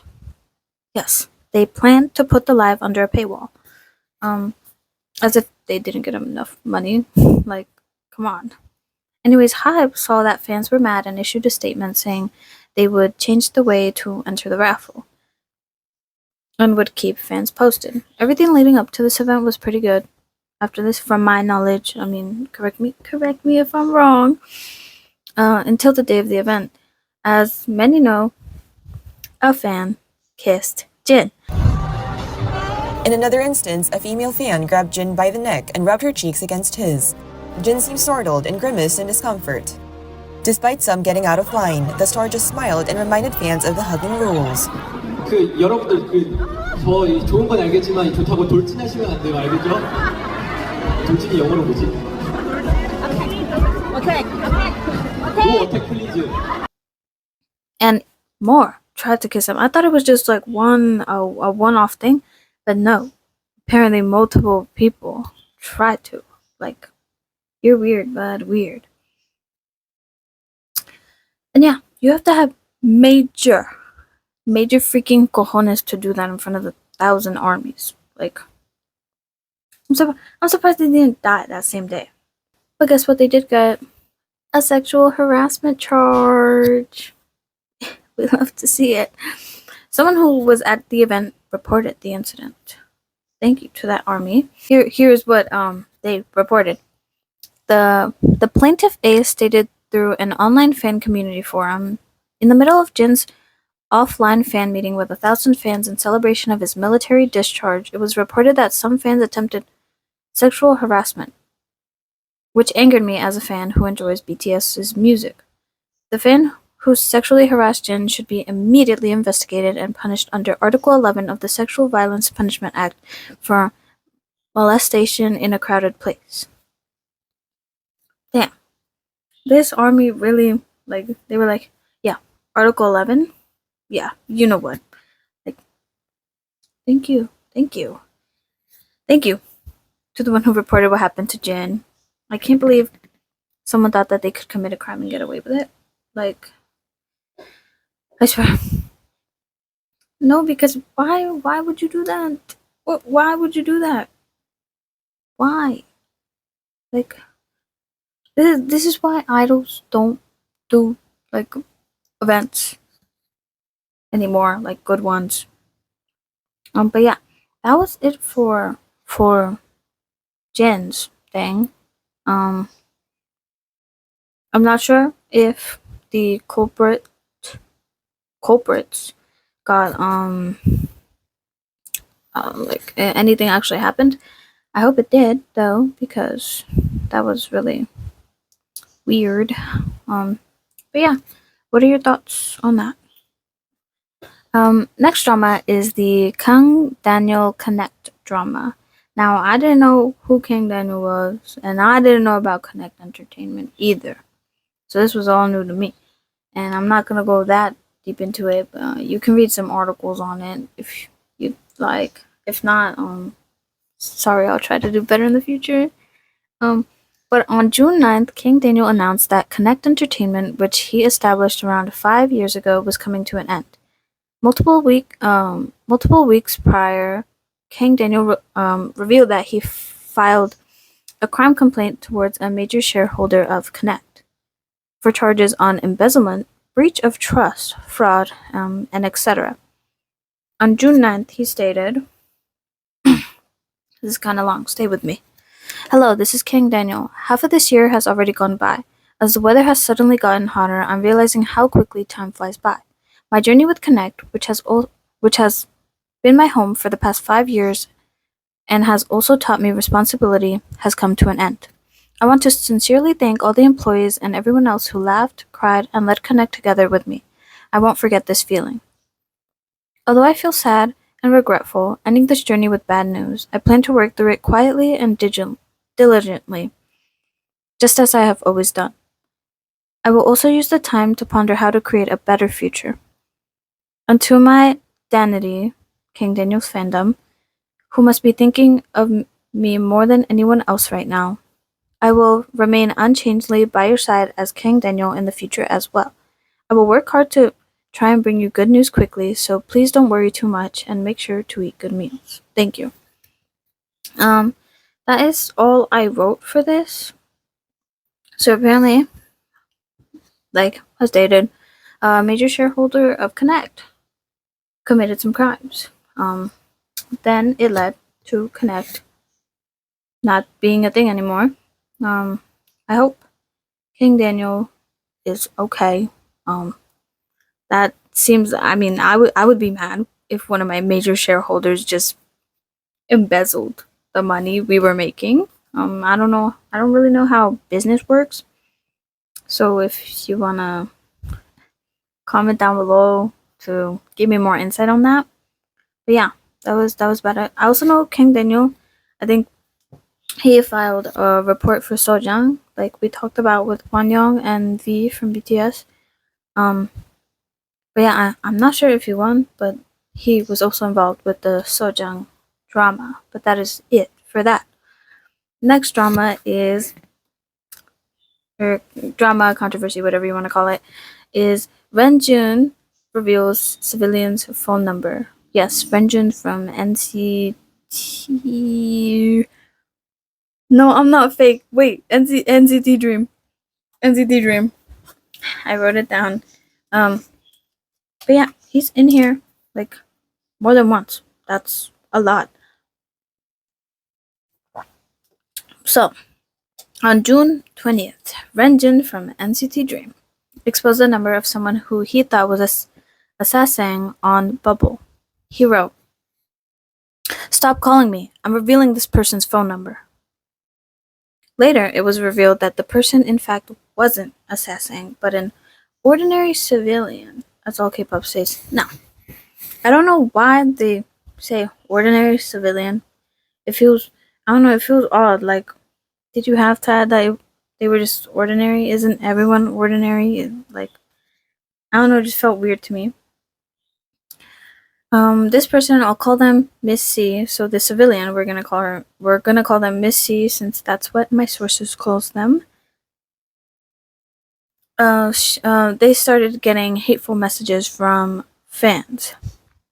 Miss C came out on SNS saying that they accidentally called Renjun and that they meant to call a friend. On behalf of Renjun, SM released an apology.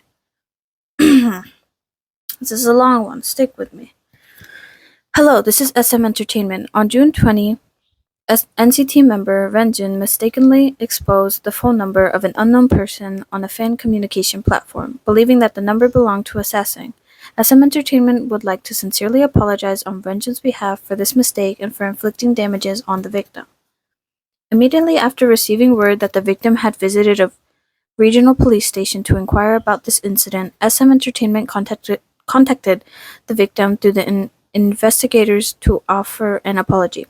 Renjun's bubble message has also been removed. We will continue our efforts to ensure that there are no further damages, and we ask that everyone refrain from contacting the victim using any means from now on. Renjun is currently deeply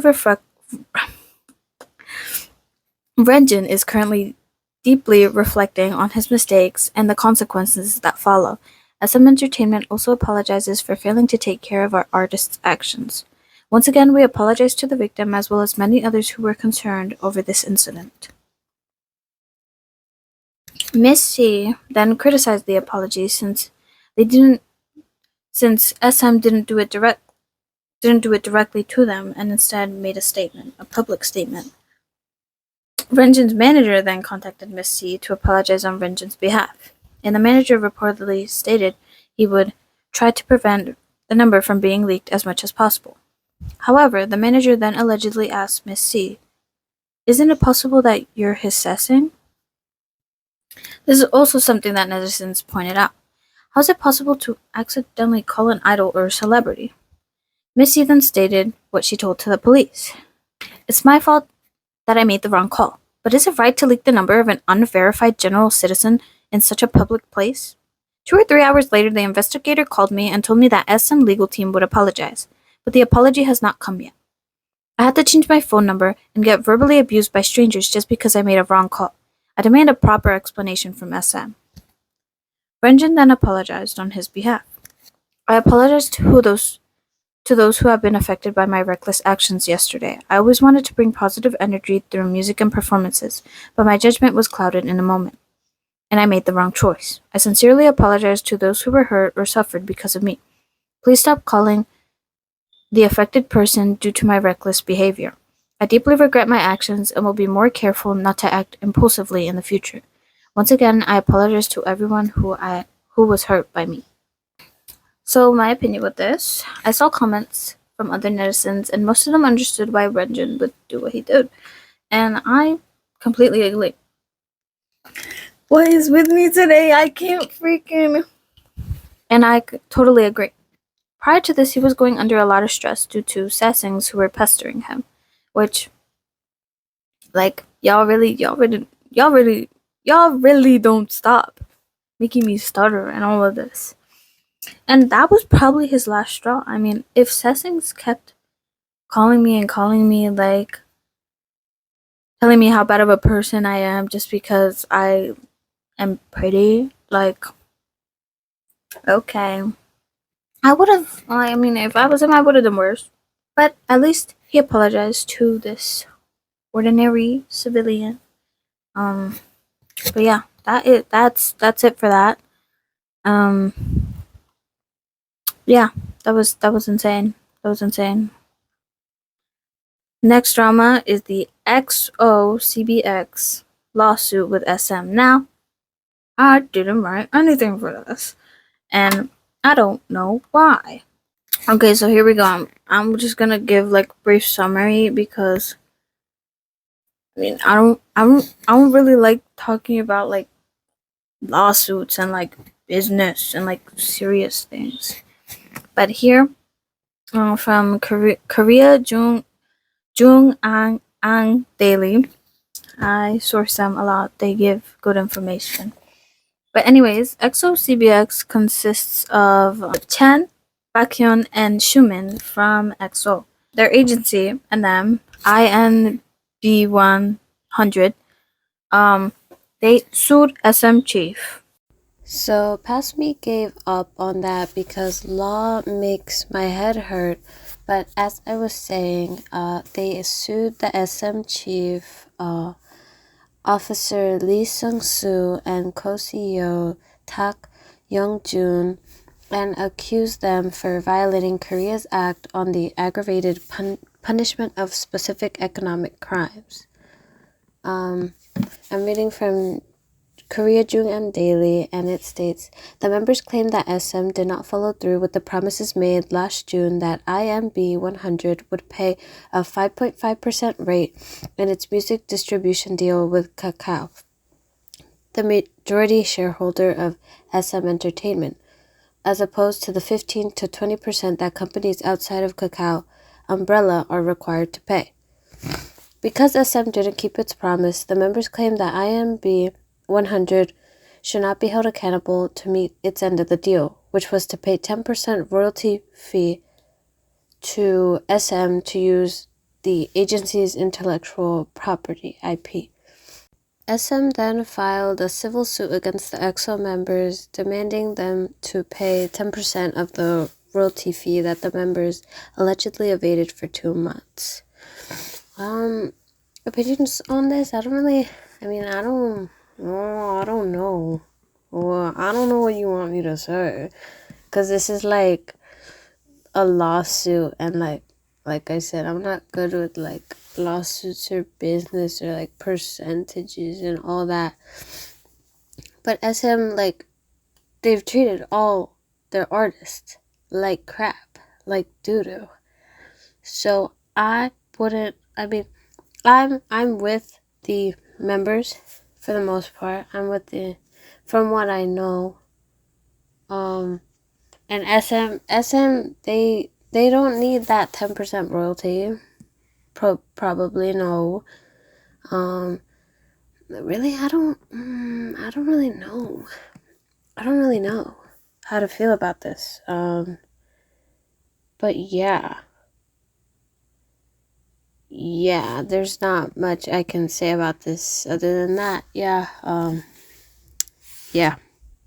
Okay, so now we are going into July. So July, we only have two. This one is like very like poquito, very chiquito, very. It's not that like important. But then another one's like kind of pretty big, like pretty big, like whoa, huge. Not that huge. Well, anyways, let's just get into it. First drama is Jennie from Blackpink got caught vaping indoors. What is this? Like the third, the fourth vaping indoors, smoking indoors? Like, can we just not? Can we just not? Like, I get you're addicted, but can you like be addicted outside? Like, pollute the outdoors. Don't pollute the indoors. Like, anyways, Korean fans were very mad. K netizens, they dogged on her. And like and it wasn't just because she was vaping, it was because she was doing it in like the staff's faces. International fans were less mad and forgave her quickly. In the end she apologized, and that was that. I don't have her apology. I'll put it up here. Do what you want with what you will. But yeah, that was it. Vaping indoors, people's faces. The huge. But now we have a bigger situation. It's Hyuna announced her plans to marry Young Jun Hyun. Please, did I pronounce that correctly?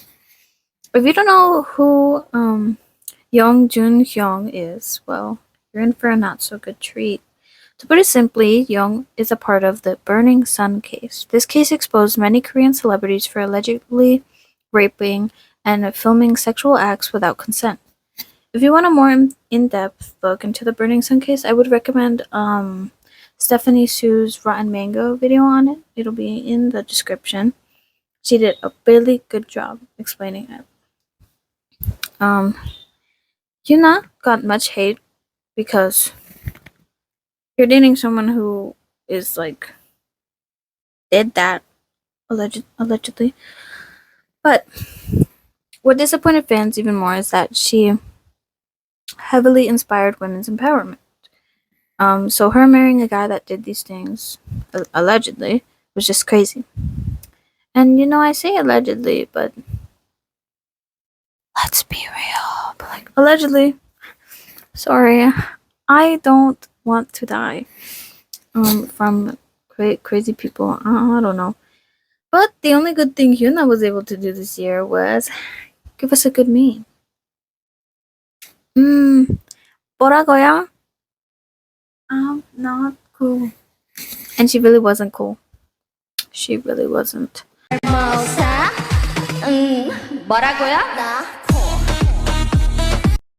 But that's it for July.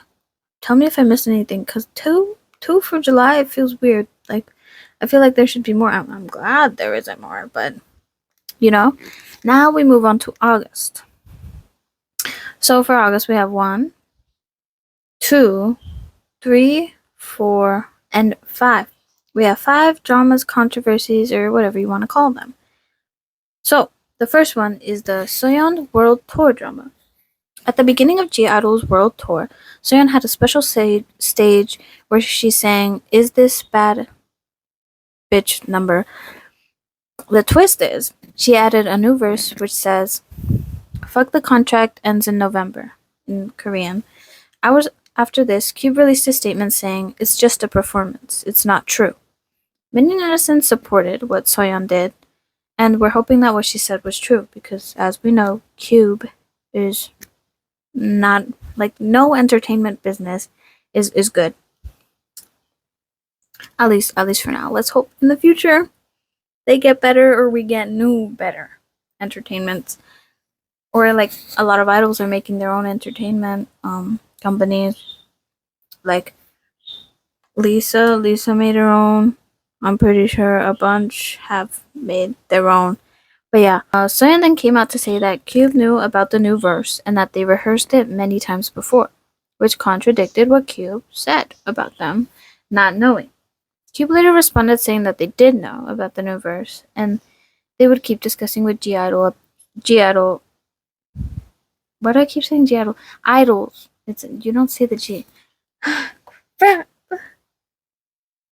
But they would keep discussing with Idol about their contracts. Yeah, their contracts. But yeah, actually, we already know this too. But they did renew their contracts with Cube. Everyone was super confused. I know I was confused. I was like, I thought they were like gonna like leave Cube, but then they renewed their contracts, so we'll see where that takes them. But that is it for that. Now we have one. Yeah.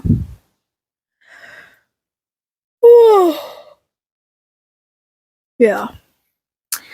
Suga got a DUI riding an electric scooter. Kind of ironic that it happened in August. You know, like August D got a DUI in August. I don't know, crazy. Anyways, all of this got more. Before we get into this, we just want you to know all of this got more attention than what happened with Teo, his whole situation, and we'll get a little bit into that in a bit. That kind of grossed me out. Like, not that DUIs aren't a bad thing. DUIs are a bad thing. Like, but DUIs are a bad thing, and what Teo did was also a bad thing. But I feel like what Teo did was worse. I don't know. Am I in the wrong? I don't know. It's just, I don't think the situation should have been like as big where it overshadowed what Teo did. Like, but I also don't think people, aka some armies, should have been making it seem like it wasn't a big deal. When this first came out, I went on to Weverse, doing the usual. I'm like, I want to see what the people on Weverse are saying. Didn't get much info on that. I thought people would call him out, like call out Suga. I thought they would call him out for like the DUI and all of that. But no, it was all love and support. No negativity. And yeah, that's, I don't know what I was expecting. Like, of course. Now I'm an army. And Suga also happens to be my bias. I have his BTS like little Barbie doll over there. Yeah, he's my bias, but that doesn't mean I will automatically support him. What he did was wrong. He shouldn't have been drinking that much, and for his safety and others. Now to get into what happened. To put it simply, Suga was seen driving an electric scooter while under the influence. This got a lot of hate since many people said that someone could have gotten hurt. Big Hit, their entertainment company, then released a statement apologizing for what he did and stated that no one got hurt, he was wearing a helmet, no properties were damaged, and he drove less than 500 meters, around 1,640 feet. People got mad at this because they saw it as this, like they were downplaying the situation. Many fans also wondered if his military service would get extended But the Office of Military stated, he is not subject to punishment for damaging the military image due to the fact that the incident occurred outside of his work hours. Many were happy about this, but other fans were still mad. Many asked Suga to get taken out of the group. Footage of him was also posted online by some media outlets, making it seem worse than it was. And we'll get into that. But then Hype came to give us the real footage. We got the real footage. I'll be showing it up here as I'm saying it. It showed him getting on the scooter, riding around for like a minute, maybe even less, and then him almost falling. Then cops around the area saw and took him in. And that was that. People like apologized to him and whatever. And then later in September, he got fined 15 million Korean won or 11,500 USD. Now, I don't think this incident should have gone that far, as I stated before. I mean, him getting taken out of the group, I don't think that would have been necessary. Maybe if he did like hurt someone or like commit like a harder crime, you know what I mean? Like then maybe yeah, I could agree with you. But if you think otherwise, I want to know why. Like, I'm genuinely curious, since after the real footage was given, everyone was like quick to apologize for spreading lies about his Suga's situation. So is it Suga or Suga? For like my whole life I called him Suga, but like everyone calls him Suga or Suga. I also just call him Yoongi. But yeah. Yoongi, marry me. Sorry. But yeah, that was it for that. What are your thoughts? What are your thoughts? I want to know. Comment it down below. Okay. Now, here is the next drama, controversy, whatever you want to call it. Man trespasses into SM building. Trespassers, am I right? On August 8th, it was reported that a man in his 30s was booked by police for trespassing the SM Entertainment building. Before this, it was reported that the same man jumped over the screen doors in the building to try to get in when the security guard stopped him. The man kicked him in the stomach. That man later was found out to escape in a stolen car. When he was faced with the charges, he said, "I was ordered by God," for his motive. Now that's just insane. Also, he jumped over the screen doors like a couple of days prior. Yeah. And then he was like charged a couple of days later. I saw commenters say, and this made me chuckle a bit. Of all places God can tell you to go to, He tells you to go to SM Entertainment. Like, no, because they are so real for that. Like SM, you couldn't go to like JYP. Like that's like JYP was barely in like any dramas this year, but we'll get into that in December. Keep watching to find out what happened with JYP Entertainment. But yeah, JYP was low-key chill this year. It was mostly just SM, Hype, and like, yeah, that's what those were the major ones. But yeah, I hope the guard was okay when this happened. And yeah, that's all my input on this. Next up, we have a drama, controversy, or whatever you want to call it, that involved 4 idols. 4 idols, all from different groups. So we have Yeonjun from TXT, Felix from Stray Kids, Felix yet again, Jinso from WEI, WEI, and Jaemin from NCT.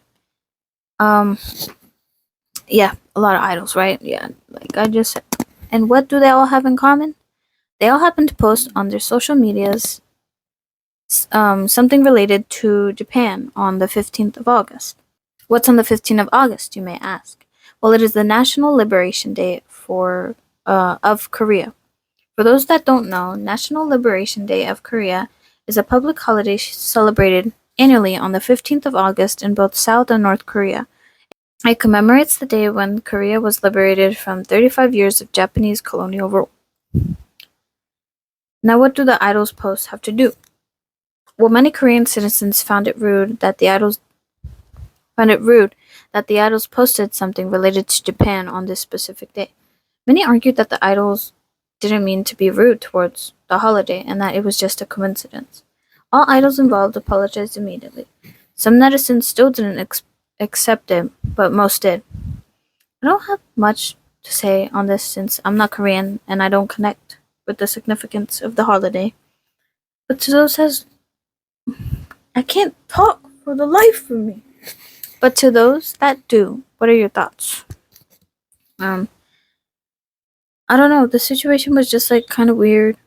I don't know. I don't know how to feel about it. I don't really feel anything for it. But if you do, please let me know why. I want to know why. And now, next controversy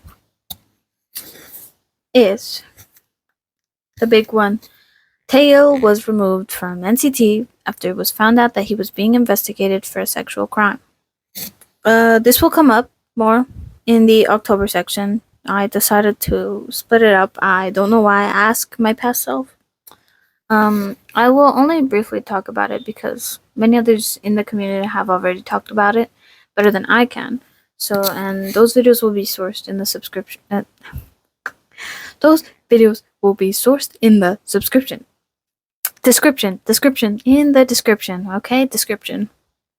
But yeah, I'll talk about that more in 2 months. 2 months. So now we go to September. September has 1, 2, 3, 4, 5 dramas, controversies, whatever you want to call them. And first, we're starting off September with Sasaengs obtain ENHYPEN's flight info. Yet again, Sasaengs. You know them, you love them. On September 4th, ENHYPEN was returning back to Korea from China. Their staff wanted to make some changes to the members' flights, but found out that some members could not change their seats. The staff then reported to Air China what was happening. They found out that someone already tried to change their seats using personal information from the members to create passenger profiles. A Chinese phone number was used to make the profiles, preventing seat changes. The members then had to verify their identities again to be able to change their seats. This kind of problem has been very prevalent in the K-pop industry. Sasaengs again and again keep terrorizing K-pop idols like it's nothing. And frankly, it pisses me off because it's these same Sasaengs that get mad when their information is leaked or they get doxxed. I'm glad that ENHYPEN staff were able to get the situation cleared, but this should not be happening in the first place. Idols are people, and sadly so are Sasaengs. So my question to Sasaengs is, talking to you personally, to any Sasaengs watching me, hopefully there are none, but why do you do it? What pleasure do you gain from terrorizing idols constantly? Like, if anything, you put yourself in more danger since you don't have a big company behind you. I don't know what kind of situation you could be going through that makes you think that this is the right answer, but it's not. Please treat idols like human beings. Because they were born like everyone else. They were born like you were, like I was, like everyone was. Unless you happen to be an alien, then I don't know, man. Why are you assessing? Like, go invade Mars. But that's it for that. I'm glad nothing happened to ENHYPEN. That would have been very bad. But yeah, that's it for that. Next drama, controversy, or whatever you want to call it, is an employee from French luxury brand leaks Mingyu's inappropriate photos. After Mingyu did a shoot for L'Occitane. Okay, L'Occitane. An employee for L'Occitane leaked some of his photos online. Their caption to the photos read, "Mingyu took up most of my photo album. I couldn't delete them because I was nervous. I guess I should take care of it now." Fans who actually had a brain later censored what was posted with gray blocks. The brand later came out and released an apology. I'll read it briefly. This is L'Occitane, Korea.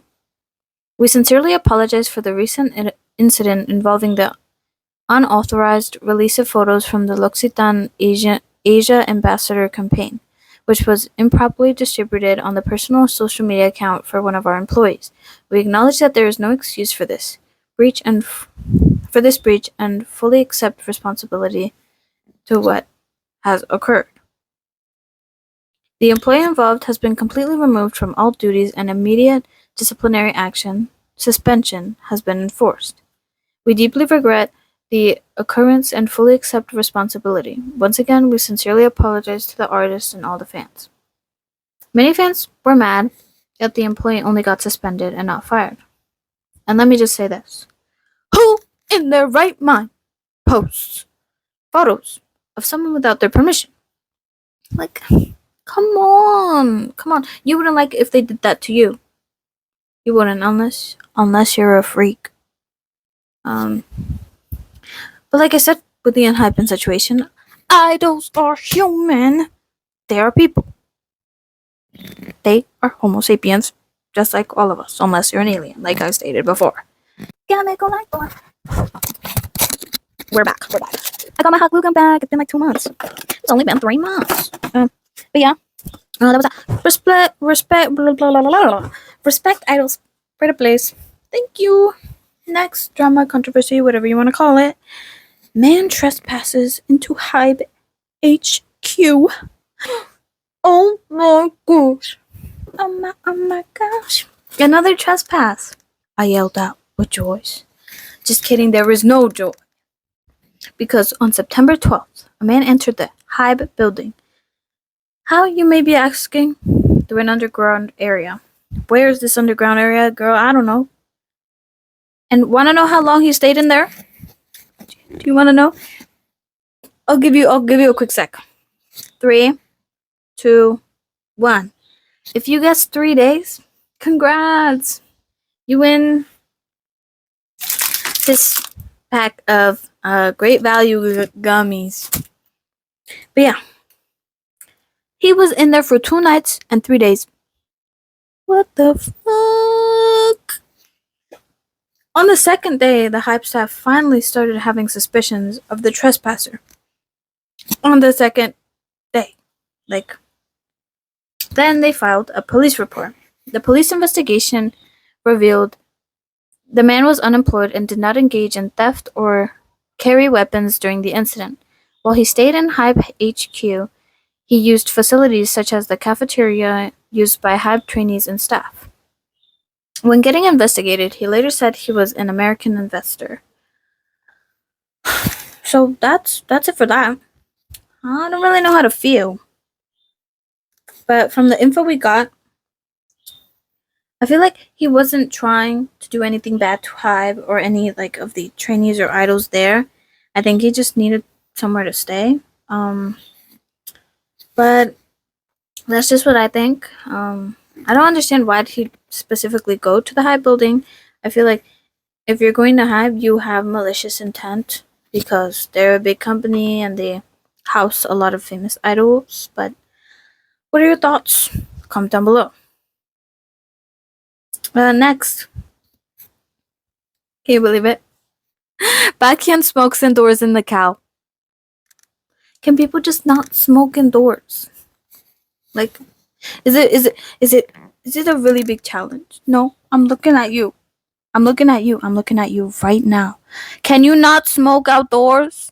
Do you have to smoke indoors? Yeah.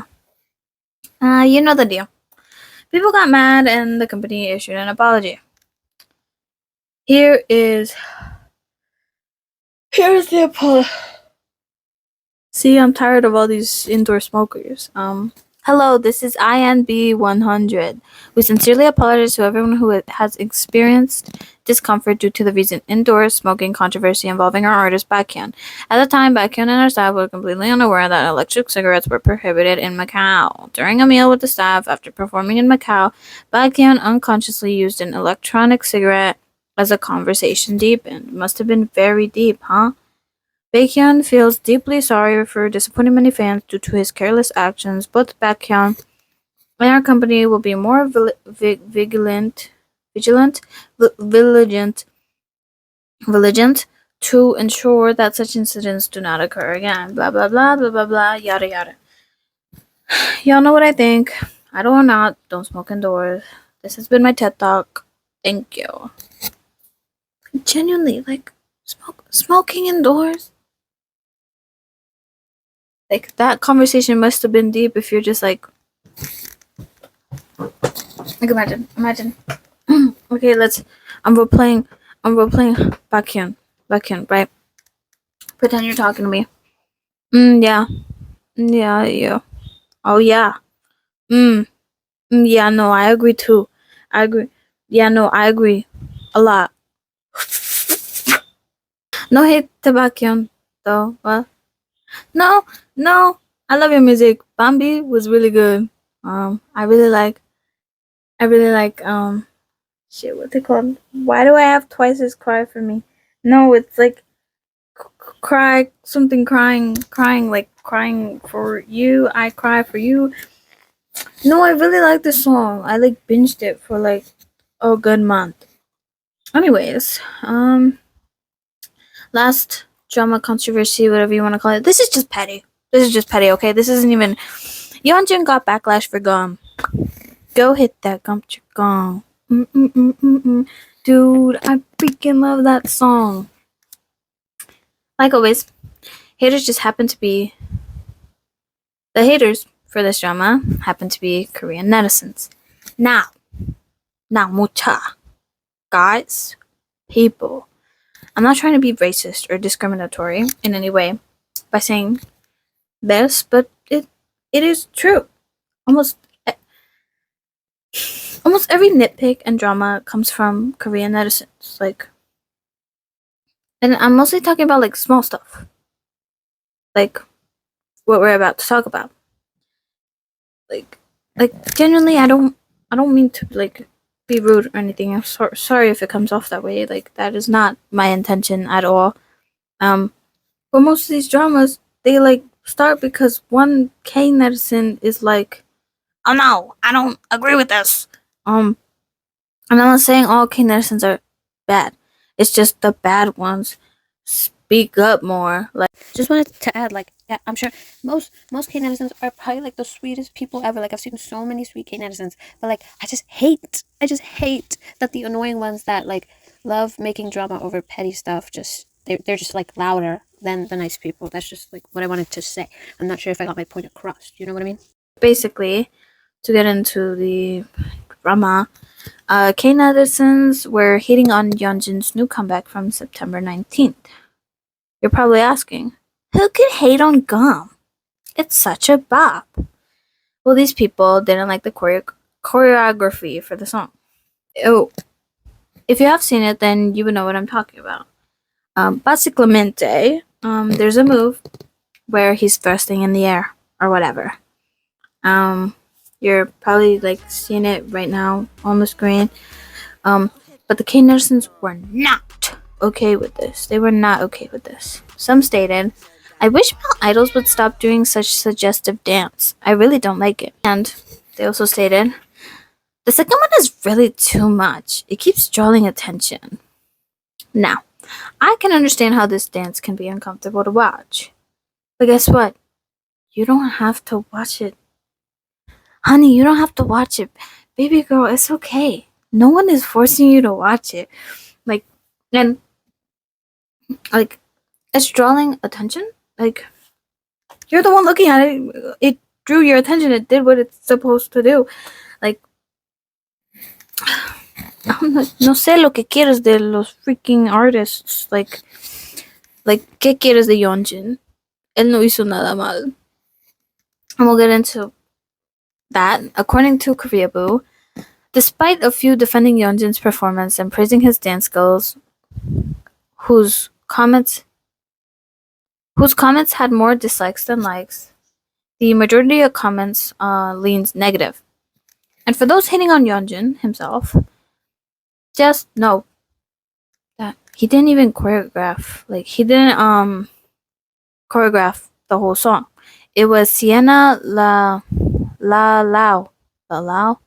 Am I pronouncing that right? If I didn't put up how to pronounce it, sorry if I butchered it. And man, do I thank her for it. Like, she did a good job.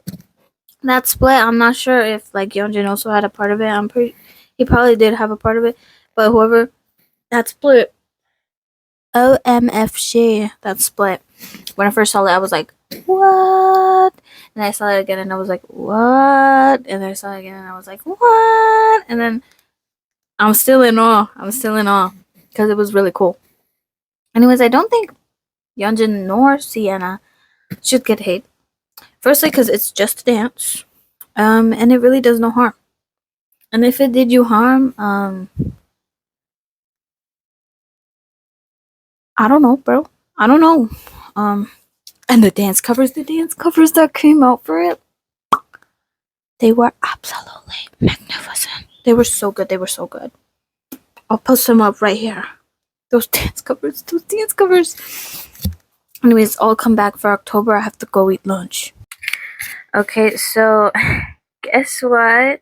I think it's been 24 days. 24 days since I ate lunch that day. Yeah, I'm also sick. I don't know if you can tell from my voice. There's probably quite a difference. But last where I left off was October. So we're gonna start with October. For October we have one, two, three.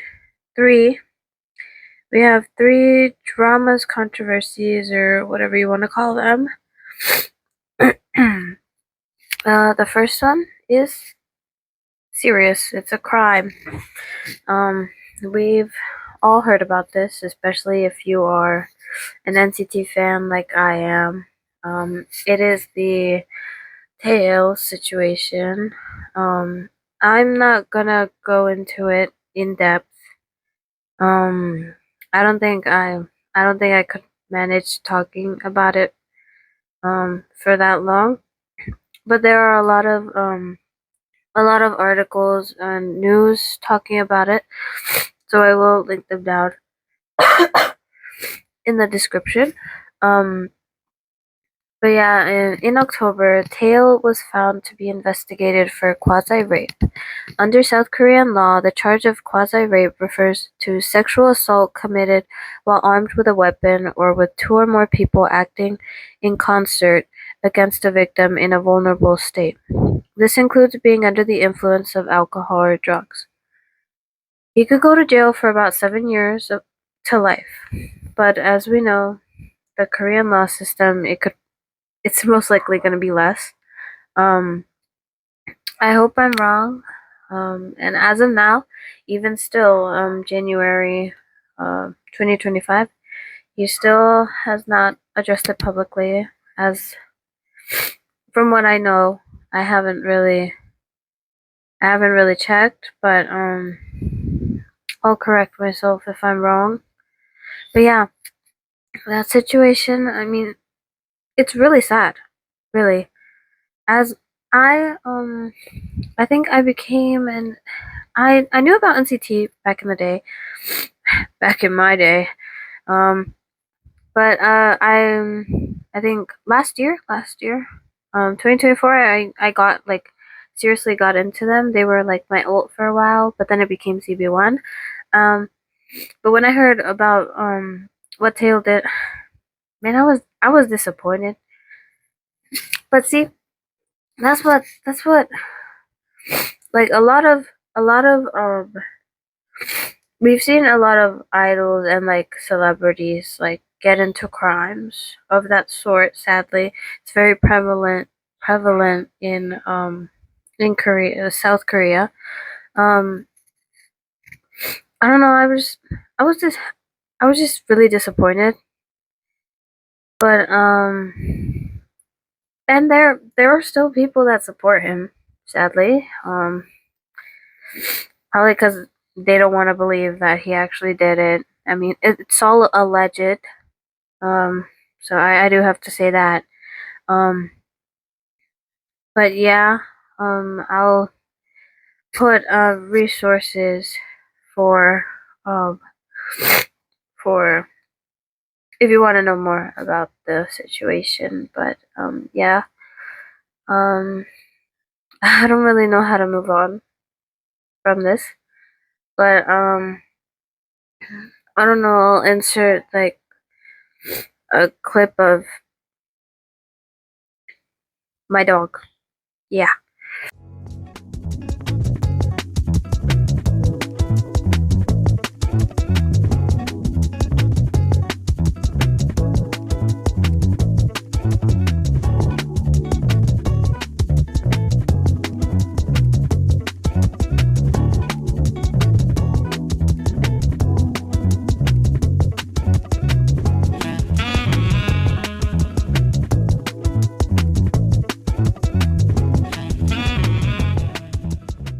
Okay, so now next drama, controversy, whatever you want to call it, is the Jessie altercation with Fan. Um JTBC reported on October 11th that an 18-year-old fan had asked Jessie for a photo on September 29th. Jessie declined, and as the fan was leaving, a man appeared to be a part of her group, struck him in the face. Jessie initially said that she did not know the assailant, but still apologized for her passive response. She said, "I regret it thousands of and tens of thousands of times. I wish I could go back to that moment," she wrote.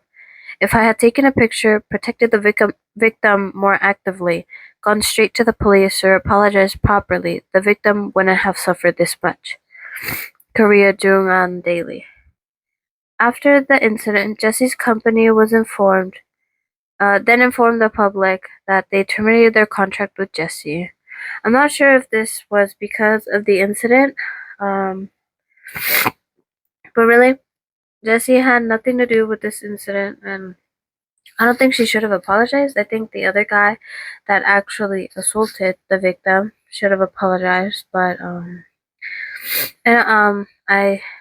but yeah, that's all I have to say about that. If you want to provide more information, you can tell me down below. But yeah, next drama controversy or whatever you want to call it is Seungkwan speaks out about HYBE drama. On October 24th, it was revealed that HYBE had a music industry report, which would be given weekly among company executives. What was that? Totaling up to 18,000 pages. The document included comments about K-pop artists from SM Entertainment, JYP Entertainment, YG Entertainment, and many other agencies, maliciously commenting on their looks and skills, sharing unverified rumors, discussing plans to carry out viral marketing tactics against them, and more. Some pages were released to the public, and it garnered HYBE a bunch of backlash, which was well deserved because who in their right mind would keep 18,000 pages of this kind of stuff? Later on, October 29th, Seungkwan of 17 spoke of the matter on his personal Instagram. Okay, I'm gonna read this whole thing. So, I don't know if you don't want to listen, just put it in 2 times speed, but I think this is really important to hear out. So, Seungkwan stated in his personal Instagram, "I don't want to see people hurting each other anymore. Watching everything that has happened so far, I kept my feelings in check, thinking that somehow it would all pass, and continue to work hard with the members as I always have. However, just watching these situations and hoping the fire would die down is no longer an option. I feel that I can no longer stay silent for all my colleagues who are working hard even at this moment. Most fans, my members, my people who are getting hurt. This might seem like meddling to some and like a hasty post to others, but I am still mustering up courage. Being a celebrity is a job I chose, and while there are parts I must endure because I receive a lot of love, I don't think it's a job where we have to endure to the point of self-destruction, getting hurt until the brink of death. I just wanted to do my best and show responsibility for the given tasks, to repay the fans who love me, and to share the good energy I can give in various ways. So it is true that the burden, the pressure, and the physical and mental fatigue are indescribably immense. Even so, we must carry on at this moment. Some look at this rationally, some smile positively, and some, though it is difficult, adapt and somehow endure because we chose it, and we have to endure it. But today, the reason feels particularly harsh and cruel. Just as some days are sunny and some are cloudy, today is very cloudy for me. I, too, have days when I try to overcome with positivity. I, too, have days when I try to smile no matter what. But today, that is not easy, and I feel sorry for those who are getting hurt at this moment. It also upsets me that I can't embrace them all. I wonder if my hasty and clumsy words can resonate with someone, if they can be a comfort to anyone, including our members, the colleagues and friends I know who are working hard in the big industry of K-pop are people who generally love this work purely.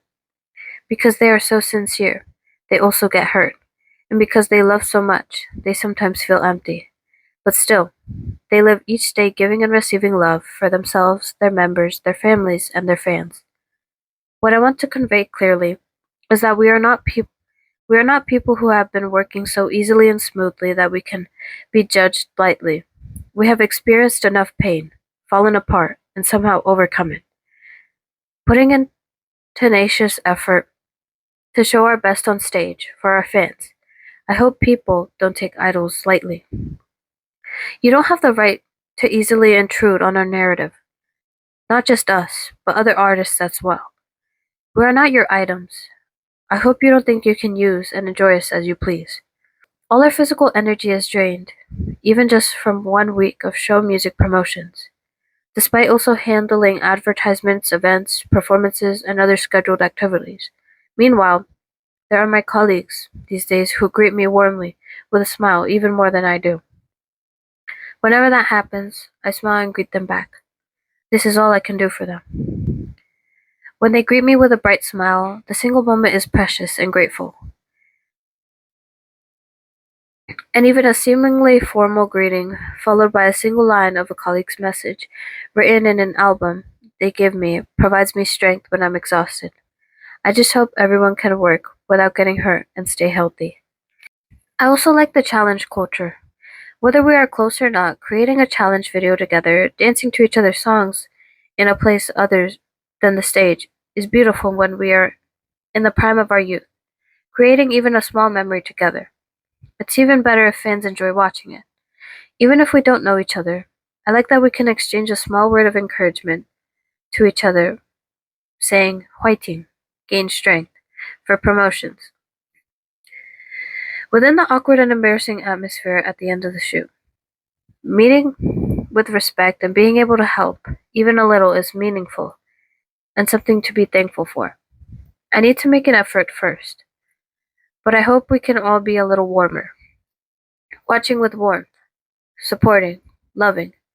If we treat each other warmly, maybe things might get a little better. I really don't want to see anyone breaking down and eventually giving up. I sincerely hope we can stop giving wounds we can't take responsibility for. I don't want to see my members, all my colleagues who are working hard right now, the staff who have sincerely worked for us, and our fans getting hurt anymore. To the fans who are loving us warmly even at this moment, I want to say I'm sorry and I love you. He then posted an image of a letter Haewon of NMIX sent him when she gifted him their newest album at the time, FE304 Stick Out. The letter read, "I believe that there is nothing more challenging and meaningful than bringing laughter and joy to people. In that sense, you seem to share countless gifts with others, both as an artist and also with your appearances on variety shows. Your music in particular has had a significant impact on me. It has been the source of my motivation, empathy, memories, and also comfort at times. This was possible because you approached everything with genuine sincerity. I hope to grow to the point where I can also share my sincerity with someone one day. Please watch over me until then. Thank you. From Haewon to Bu Sungkwan Sunbini. So that was very freaking wholesome. It is his letter really spoke out a lot about the truth. Many people think that K-pop idols they have it easy. You know, as long as they can serve face and they can dance and sing, then they're set for life, right? Well, not really. Now, I've never been K-pop idol, never been a trainee. I don't have that experience. But I've seen how they work hard. I've seen Stray Kids grow into the amazing idol artists that they are now. They've worked really hard. They're a really good example of what hard work can get you, and I think they're doing really good for it. With 17, 17 they 17 has done a lot for me. Their music it it got me back into K-pop because I took a break, but I don't know, it's really refreshing to finally see an idol speak out about the truth, because these companies should they have the audacity to speak behind idols' backs like they're any better. If anything, these companies should be happy that they even have those idols in their working for them. Like with Hybe treated New Jeans like crap, and then they left. As of now, I'm pretty sure. You all know they're not going back to Hype or Adore. I'm pretty sure. Um, but that's just an example. They got treated awfully, and once they expressed how they truly felt, they got shamed for how they truly felt.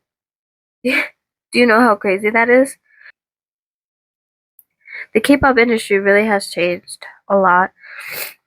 You do one wrong move and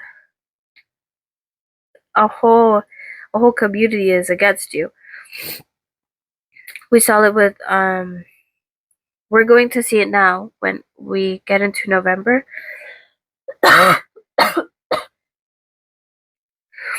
But one small thing that you do and everyone's against you.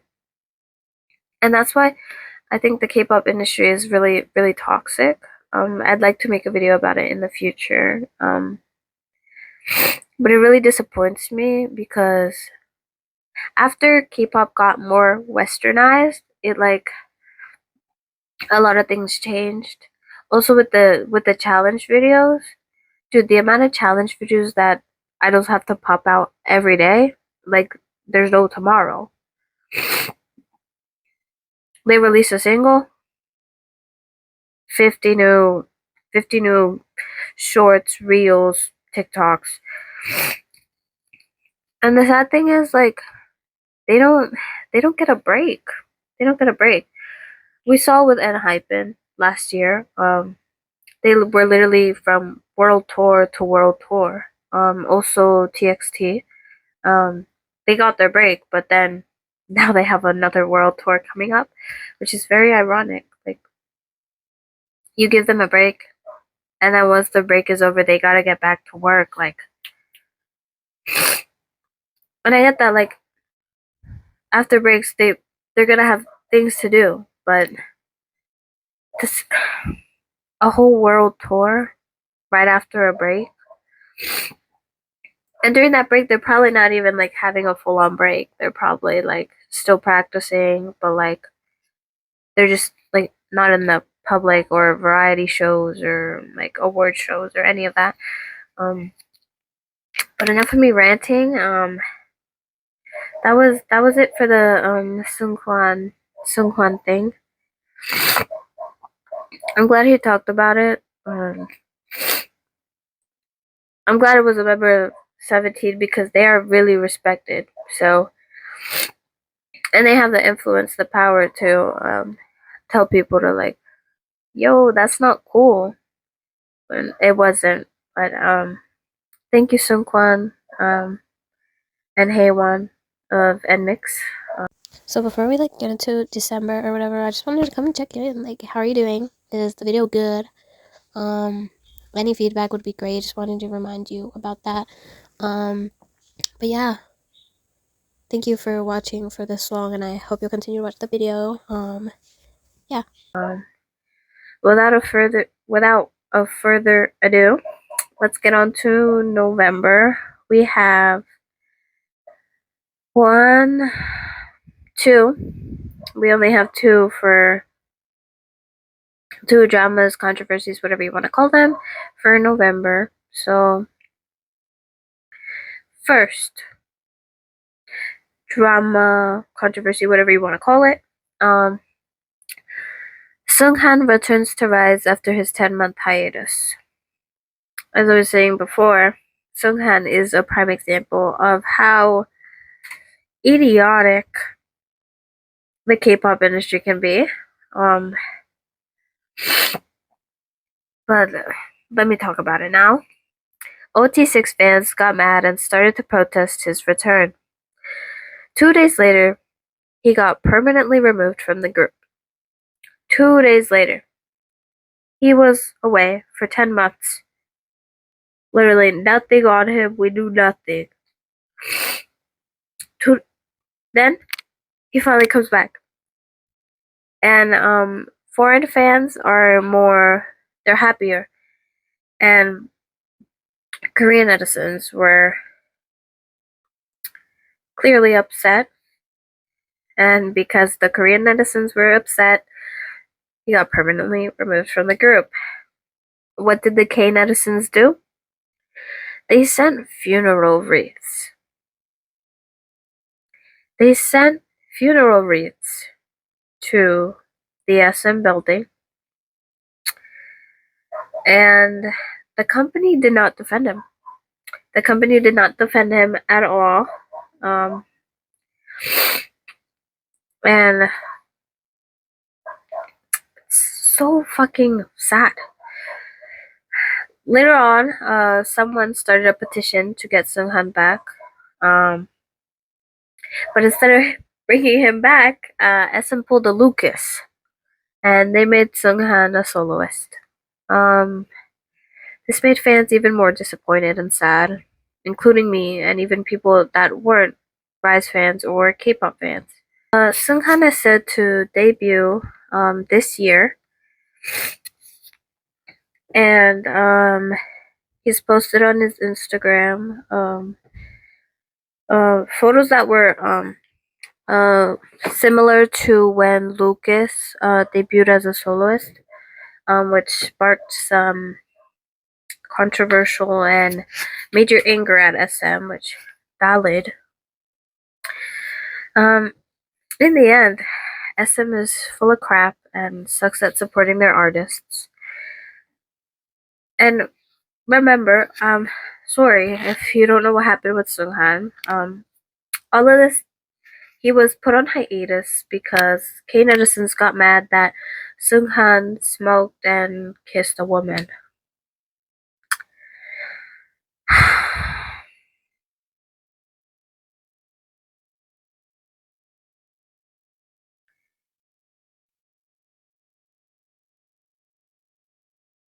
He smoked and kissed a woman. That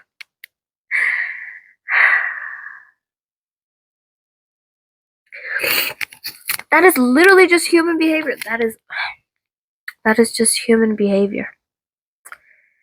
Now, I don't agree with smoking, but I'm not gonna get mad at someone for living how they want to live. That's the least of my problem. And you know, all of this, he did that before he debuted. Before he debuted.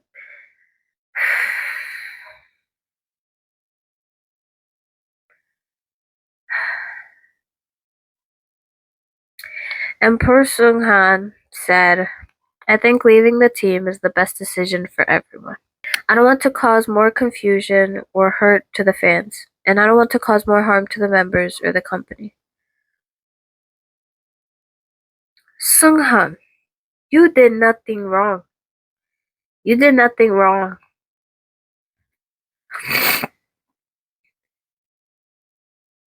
Why? Tell me this. Why can't Tail be? Why can't he be treated like this? He should be the one getting treated like shit, not Sunghan. It's just, and the thing is, they put him on hiatus for almost a year. Almost a year, and I know damn well that would hurt me. Imagine you're in a group, a band, a friend group, and you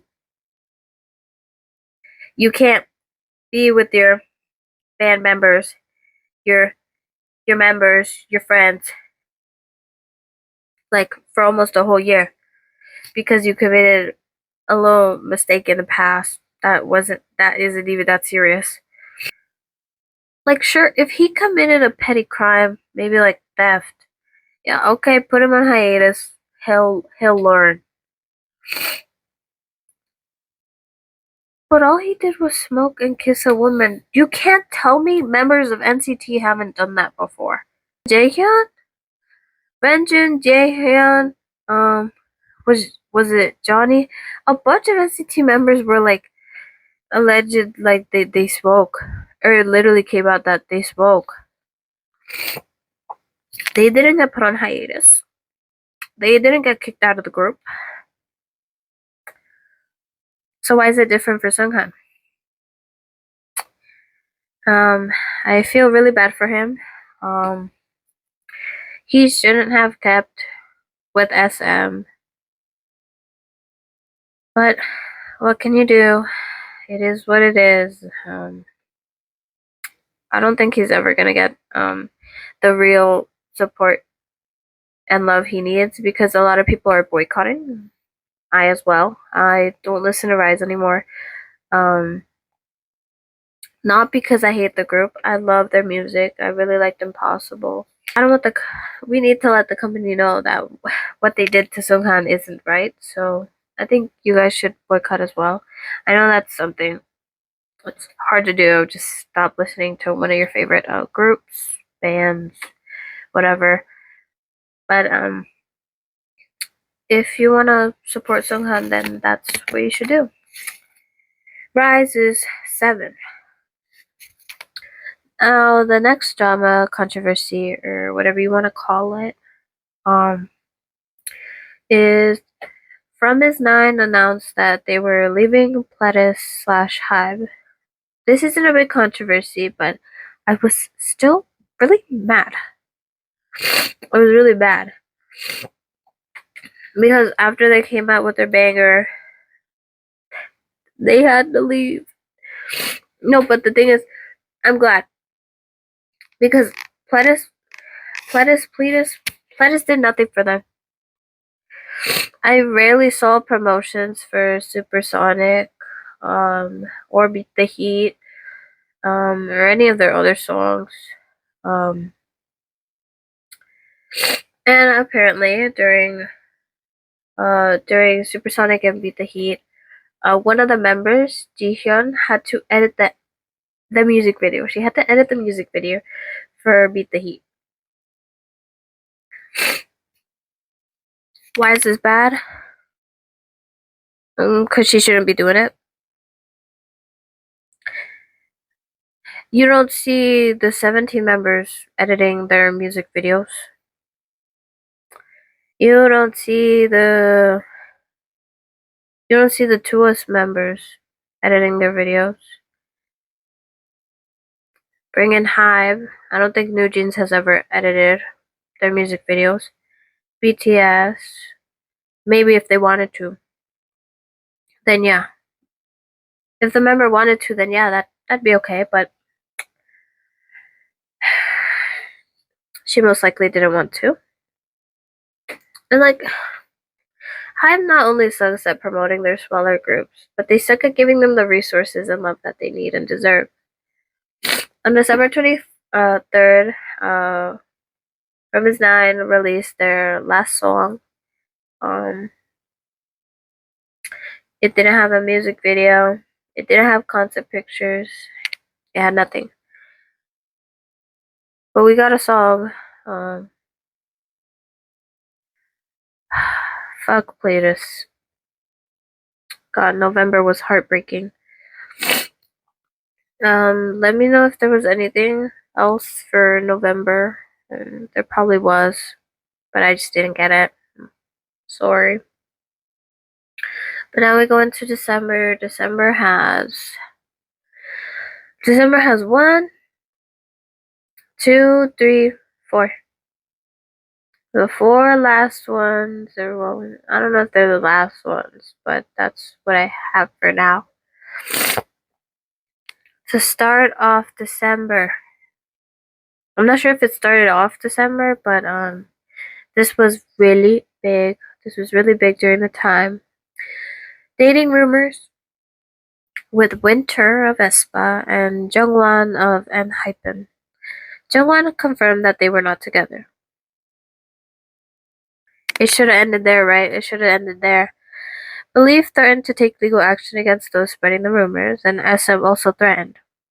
The rumor initially alleged that the two idols were secretly meeting in a private room at a bar, sparking the initial heated discussion online. The original poster of the rumor claimed that the two idols were secretly meeting at a private bar, providing a short video purported showing Winter and featuring a man with his face covered. After seeing the video, viewers speculated that his voice resembles Jungwon. Again, Jungwon and Winter already said it wasn't true. It should have ended there. However, a keen-eyed netizen presented new photographs indicating that the venue where Winter and Jungwon were allegedly spotted wasn't a private bar, but rather a popular whiskey bar that is a common hangout place among celebrities and their friends. The netizen also shared images of Ningning's recent birthday celebration, revealing that she was also at the same whiskey bar. And I got all that information from allkpop.com. But a couple of weeks after that, Winter and Karina arrived in Shanghai and they got mobbed near their hotel. The Sasaengs started cursing at her, and I don't know exactly what they were saying, but the one thing I caught was that one person was saying Shibar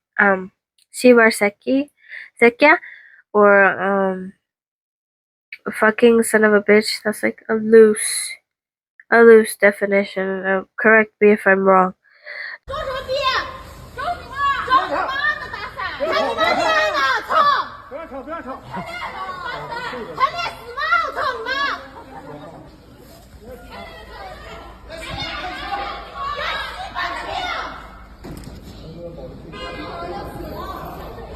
The Chinese Sasaengs that started this are gross, and they need to be admitted to a mental hospital, like genuinely, literally.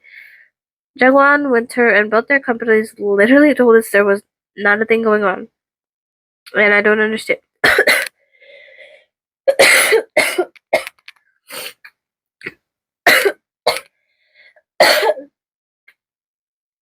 I'm dying over here. I don't understand why they were getting hate for something that wasn't even true. And like I said, they already stated before, weeks before, Winter got mobbed. They literally stated, no, it's not true. No one believed it. And the thing is, a lot of us were asking for dating rumors instead of all the big controversies that we're having at that we were having in the second half of the year, but this was not the kind of dating rumor we wanted. We wanted like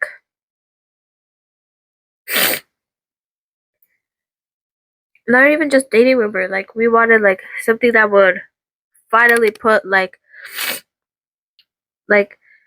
those fans, those crazy fans and those Sessings in their place. Like RM finally telling us that he is married with child. I believe it full on. Or like a cute little dating rumor, like, oh yeah, so and so are dating, and then everyone's happy about it. But sadly, people have opinions. But I can't be mad. I have my opinions too. I think my opinions are better.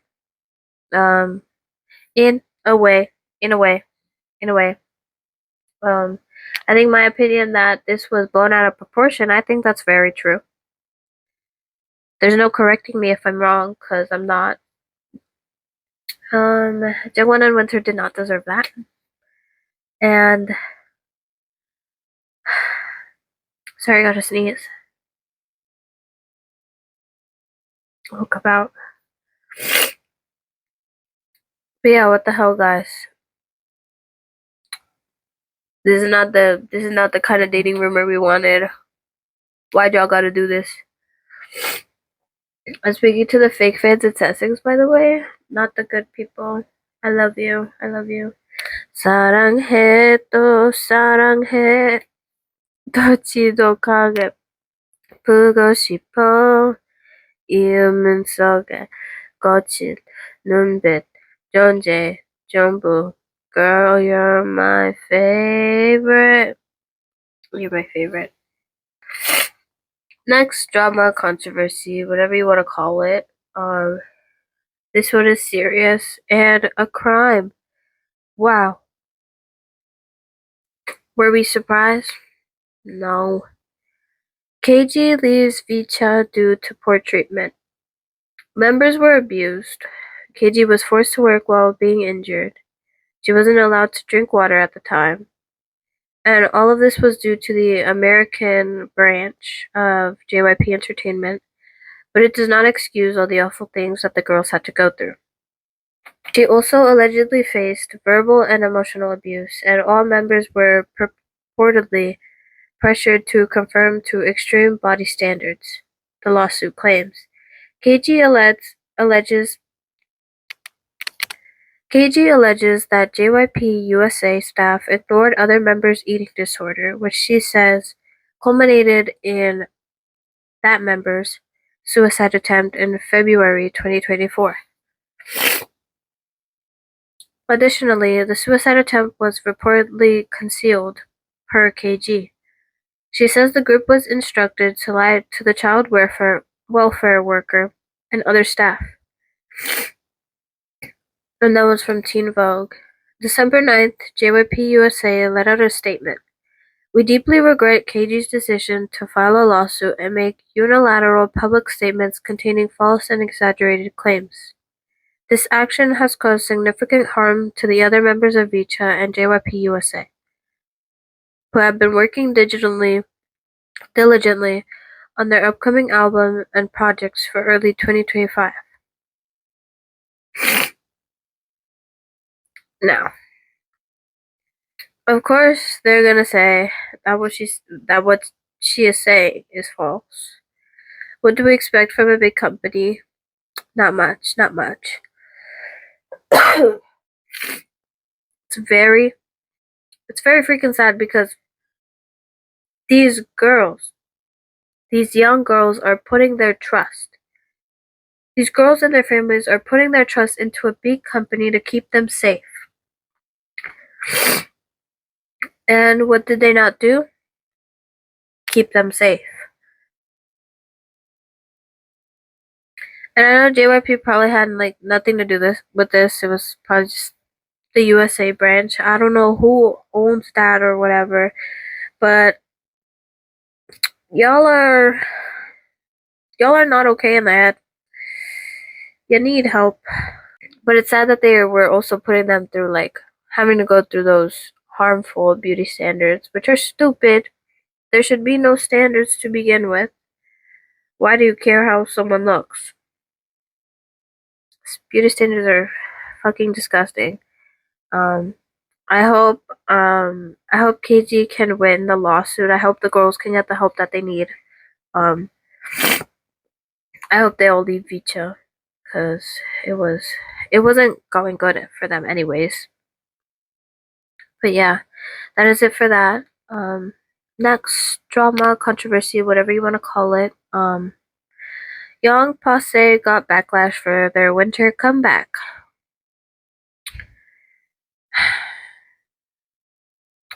A song was titled Santa Claus is Coming to Hood.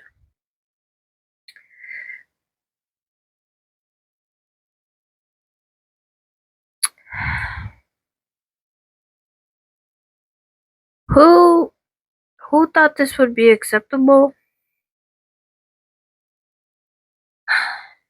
This made people angry because they were mocking and appropriating black culture. Beats Entertainment then decided to take the song off the album. Their other song released, called Street Carol with John Park. I didn't listen to it. But who thought Santa Claus is coming to Hood? Who let that pass? Because that has to pass through a lot of people, though. Not just one person makes that decision. So who thought? I know they lean more into like hip hop style. I'm pretty sure. I don't really listen to Young Posse, but like y'all are Korean. What do you mean Santa Claus is coming to Hood? Who's Hood? Because I know it ain't yours. But who thought this would be okay? Like, have we not learned from all the other cultural appropriation that has happened throughout the years? Like K-pop idols with cornrows, box braids. Like, did we not learn from that? Yeah, that's all I have to say. Next, this isn't drama controversy, it's the other thing. TXT got a long-term break. Good, right? Well, people got mad. Some said that they didn't deserve it and that other groups like ENHYPEN deserved it more. I think they deserved it equally. There was no reason for y'all to get mad. Let them rest. That's all I gotta say for December. Roller coaster of emotions. Yeah. Well, now, that was the end of the year. Wow. 2024 was crazy. I still can't believe, and January is like already over, basically.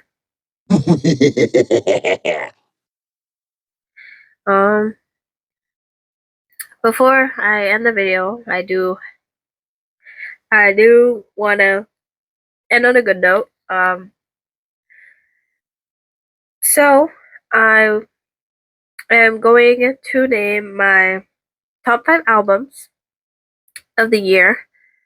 My top 10 songs, my top 5 groups, and songs that were not K-pop, but I loved it. Also, sorry for for the sound I'm making with my nose. I don't like it either. 저분이 문준인가? 준아 일어나. 안녕하세요 여러분. My top 5 albums of 2024 were, drumroll please,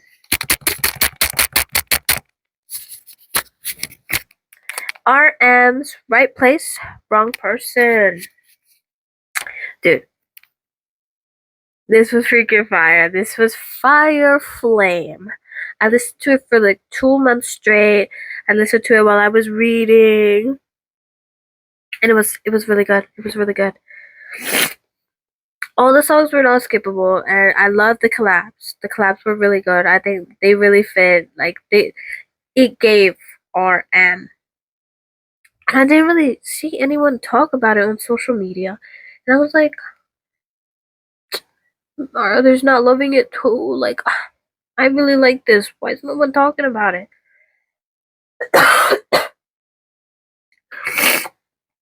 Hopefully, y'all can also tell me how much you loved that album, because I loved it a lot.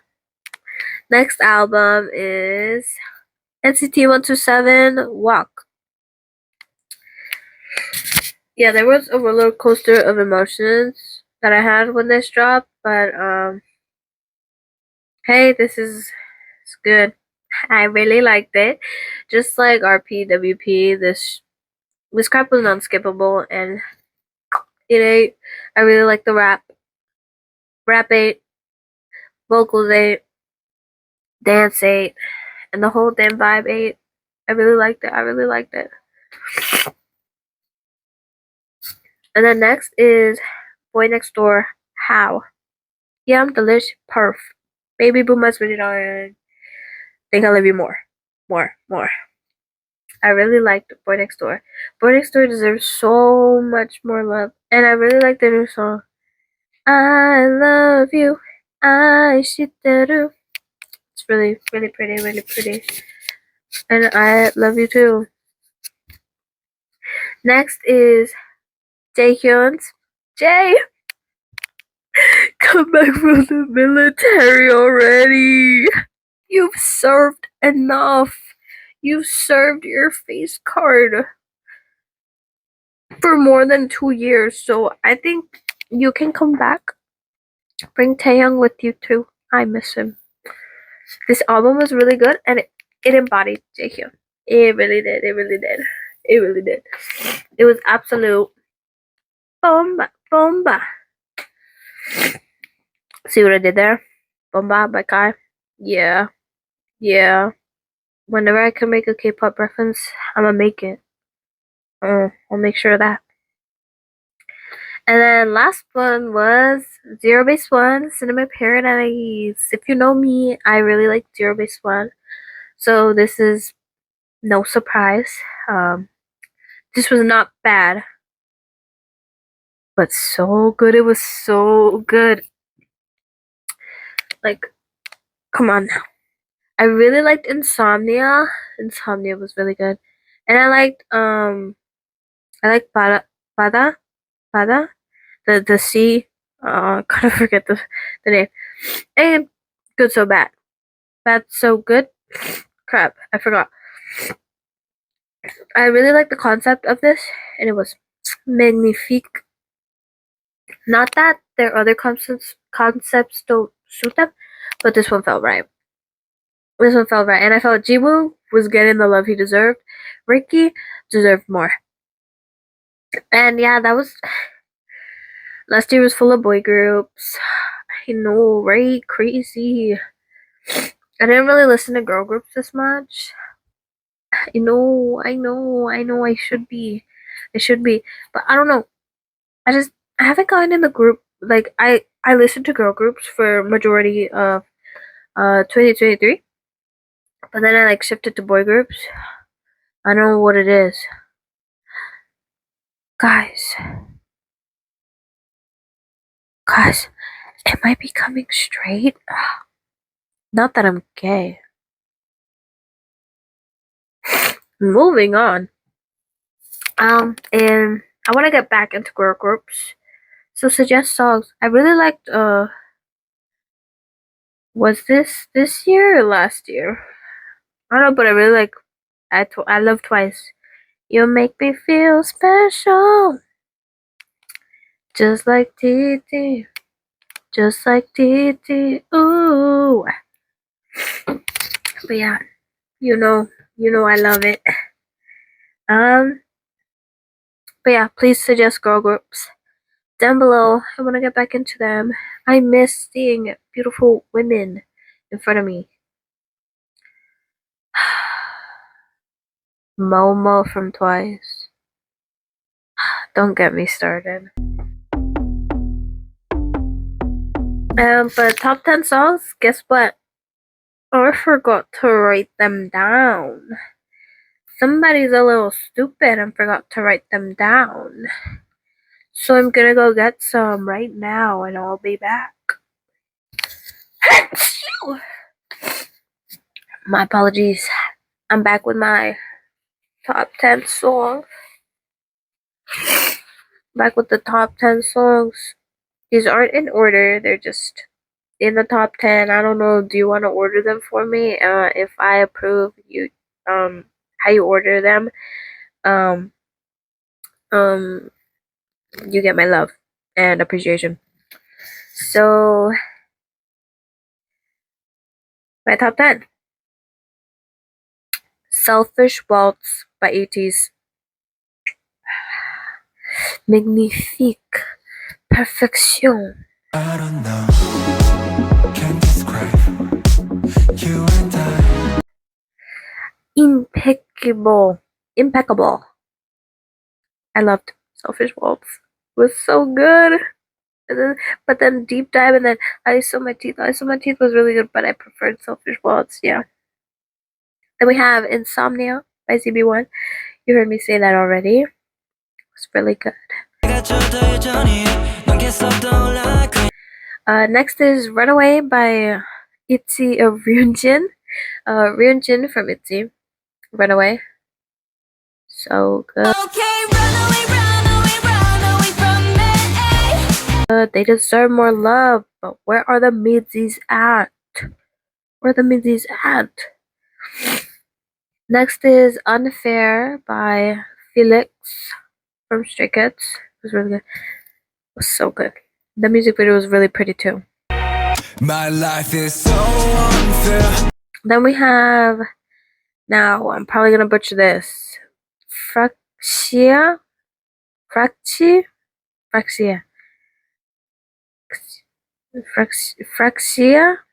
Something like that, by Mark. I'll put it up there. Tell me if I'm wrong.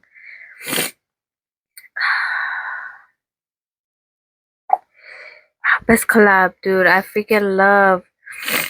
love Youngji. She's so good. She's so good. And Mark. Both of them. Ooh. It was a banger, and deserves more love. Next is GPT by Stacy. I really like GPT. GPT came out of nowhere. It was freaking bomb.com, bro. It was really good.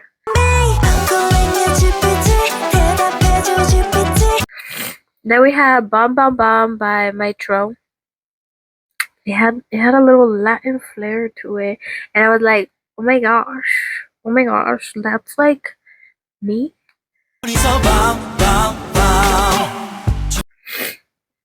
And then I have Heaven. Woohoo! I can't sing right now. Can I ever sing? Heaven by TXT. Magnifique, impeccable, absolutely wonderful in it. Heaven. Then we have Give 'em Whiplash by aespa. Whiplash by aespa. It was really good. Whiplash.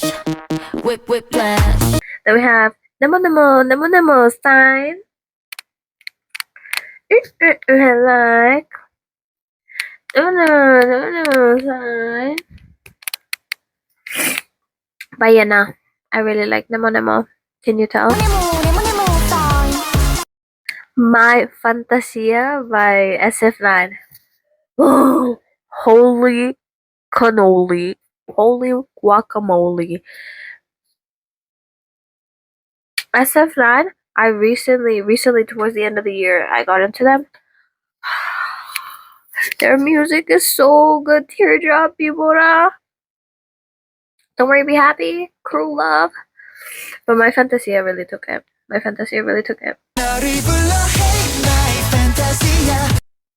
That's the last song in my. There are a bunch of other songs I like, but those were my top 10 in no specific order, by the way. So now you're probably all wondering. You're probably like, what are your top top 5 groups of 2024. Zero Base One, Stray Kids, 17, NCT 127, SF9. Shocker, am I right? After I talked about Zero Base One, Stray Kids, and 17, and NCT 127, I literally just told you I like them all, and yeah, there they are. They were my top for this year. Honorable mention to ITZY. They didn't really hit that much for me this year, but their music is still good. Now, I know this is gonna come as a surprise, but I don't just listen to K-pop. I'm so sorry.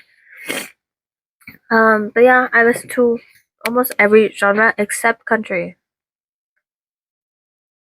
Unless ATEEZ, if ATEEZ, oh my gosh, if ATEEZ did a country concept, bitch, take me to Texas. Country boy, I love you. But yeah, don't really like country unless ATEEZ decides to do it. Stray Kids, Zero Base One, NCT 127. Oh, Taeyong would. Taeyong. His fits, you know his fits would go hard. But those are my favorite groups. So now I'll tell you songs that are not K-pop but were absolute bomba. They were bomb.com. First up, we have Savior by One and Only. It's a Japanese song. It's part of the OST for this one show I watched. It was so sad. The ending. The show is called Our Youth. It's really good. And guess what? It's a limp wrist. No, it's a BL. It's really good. So good. But then we have Otonoke by Creepy Nuts. Yes, I love the difference. Creepy Nuts. Dude, I love Creepy Nuts so much, bro. And this opening, ooh, dun dun dun.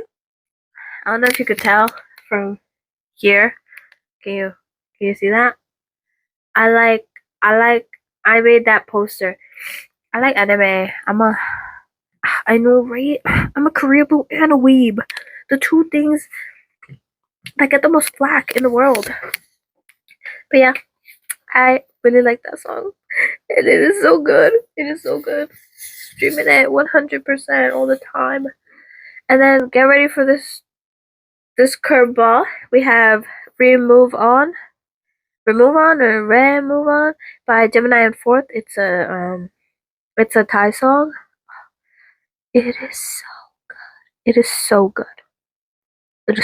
You need to listen to it right now. After the video finishes. Not yet. Come on now. I need you to finish this. Not like I'm making money off of it, like the freak. But like because you love me, right? Right. Next, guess what? A whole different other language. Igual que un ángel by Kali Uchis and Peso Pluma. Now, I don't really like Peso Pluma. His freaking.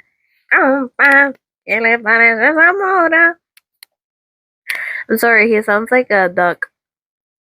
No offense to the people that like Peso Pluma, pero a mí no me gusta, okay? But he did really good in Igual que un ángel, and he did something. Finally, he didn't sound like Donald Duck. But yeah, that was a really good song. I love Kali Uchis. And yeah. Next we have Mala by Depresión Sonora. This is like indie, Spanish, punk, alt. Yeah. Also in Spanish. If you like indie, alt, punk, I don't know, listen to it. He has really good music. I really like Fumando en mi funeral. His songs are sad, by the way. Those are songs you cry to. But next up we have What Am I to You by Rocco. This is like calm. I don't know what you'd classify it as. It's in English. Rocco is really good. It's also a sad song, so you'll cry to it. Next we have Ooh by PP Crit. To shove, lang lay me die. I learned Thai just for that song. Yeah, it was really good. It was really good. Listen to it. I have it on repeat. His new Oopsie Daisy. Oops, oopsie daisy. Really good, really good. Next we have Dice and Roll by... Shit, I'm gonna butcher this. Hold on. Okay, I was not gonna mispronounce this.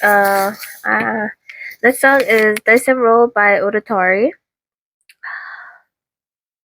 See? I have my likings are very diverse. Just like the US. Very diverse. Next we have Only You Can by Tilly Birds. This is a recent release, I'm pretty sure. Really good, really good. This one's Thai. Tilly Birds, Just Being Friendly with Millie. Love it, I love it, I love it, I love it. And last one that we have is Tarjayo Agashi by ASMRZ.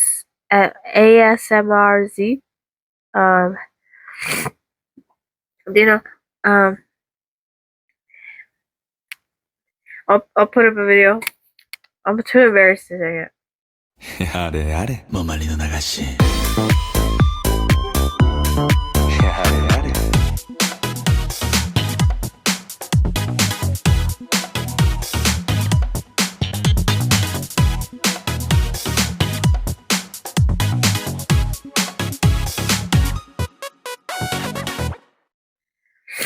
But yeah.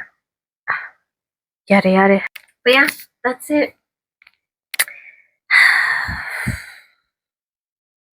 This was a roller coaster of emotions. I hope you enjoyed it though. This took a toll on me. As much as it took a toll on everyone else. Genuinely.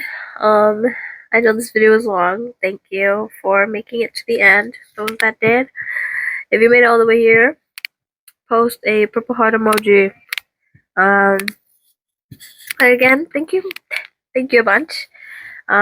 This took me a while to do, mostly because I have been stuck with a lot of schoolwork and it is very depressing, stressing, and I am sick of life. But I will prevail. Why? Because Zero Base One has a comeback soon and I need to be alive for that also. Did you hear Doctor, help me? Love say, it's LOVE emergency. I'm very off key, but I'm sick, so excuses. I would like to thank myself, and I for making this video possible, and all of the K-pop junkie. His videos help me quicken the pace for finding a lot of these things. Also all the articles that I used for this. K-pop junkie is really good at laying down the facts and what is right and what is wrong. So please go check him out. I know I'm a nobody on here. I've got 8 subscribers. Not that the numbers matter for me, but like I wish people would see my content more because I think I'm funny. I think I make good content, but I'm biased towards myself. But give me your opinions. What can I do better? Of course, I'm working with the resources that I have, and they are very low. They are very low. I'm trying my best over here. But yeah, I hope you enjoyed the video. Let's make 2025 a better year. Por favor. Idols are going through way too much, and we should listen. Companies should listen to Sung Kwan because he was right. They were wrong. Because 18, I still can't get over it. 18,000 pages of like slander towards other companies and idols, specifically the idols. Like bash the company, not the idol. Wait a minute. Thank you a lot. I really appreciate you if you watched the whole thing. If this video gets like a couple, like a good amount of views, shit, I might just quit school. I'm joking. But yeah, wish me luck on my science exam I have next Monday. If I fail, I'm quitting YouTube and life. Just kidding. It's a joke. I got a 3 out of 50 on my science exam. I got a 3 out of 50. I failed. And you know what she told me? You know what the teacher told me? To not worry. What the freak do you mean not worry, girl? I got a 3 out of 50. Do you know what my friend got? A 4. It's not any better, but it's better than a 3. Someone literally got the highest. Do you know what the highest was? A 10 out of 50. This teacher is mental. Some people take me really seriously. Most of the time, I'm not even. Like what? But yeah. Go watch my other videos. I think I'm good. I really like my unpopular opinion video, and all my unboxing videos, and my one late night with Mo, episode 1. Probably the only episode, you know. But yeah. Goodbye. I'm so tired. I'm gonna go eat. Should I do ASMR? Do you guys like that? Also, do y'all want to see this? I'm making a little Lee bit. Needle felting. But anyways, bye. I'm right behind you.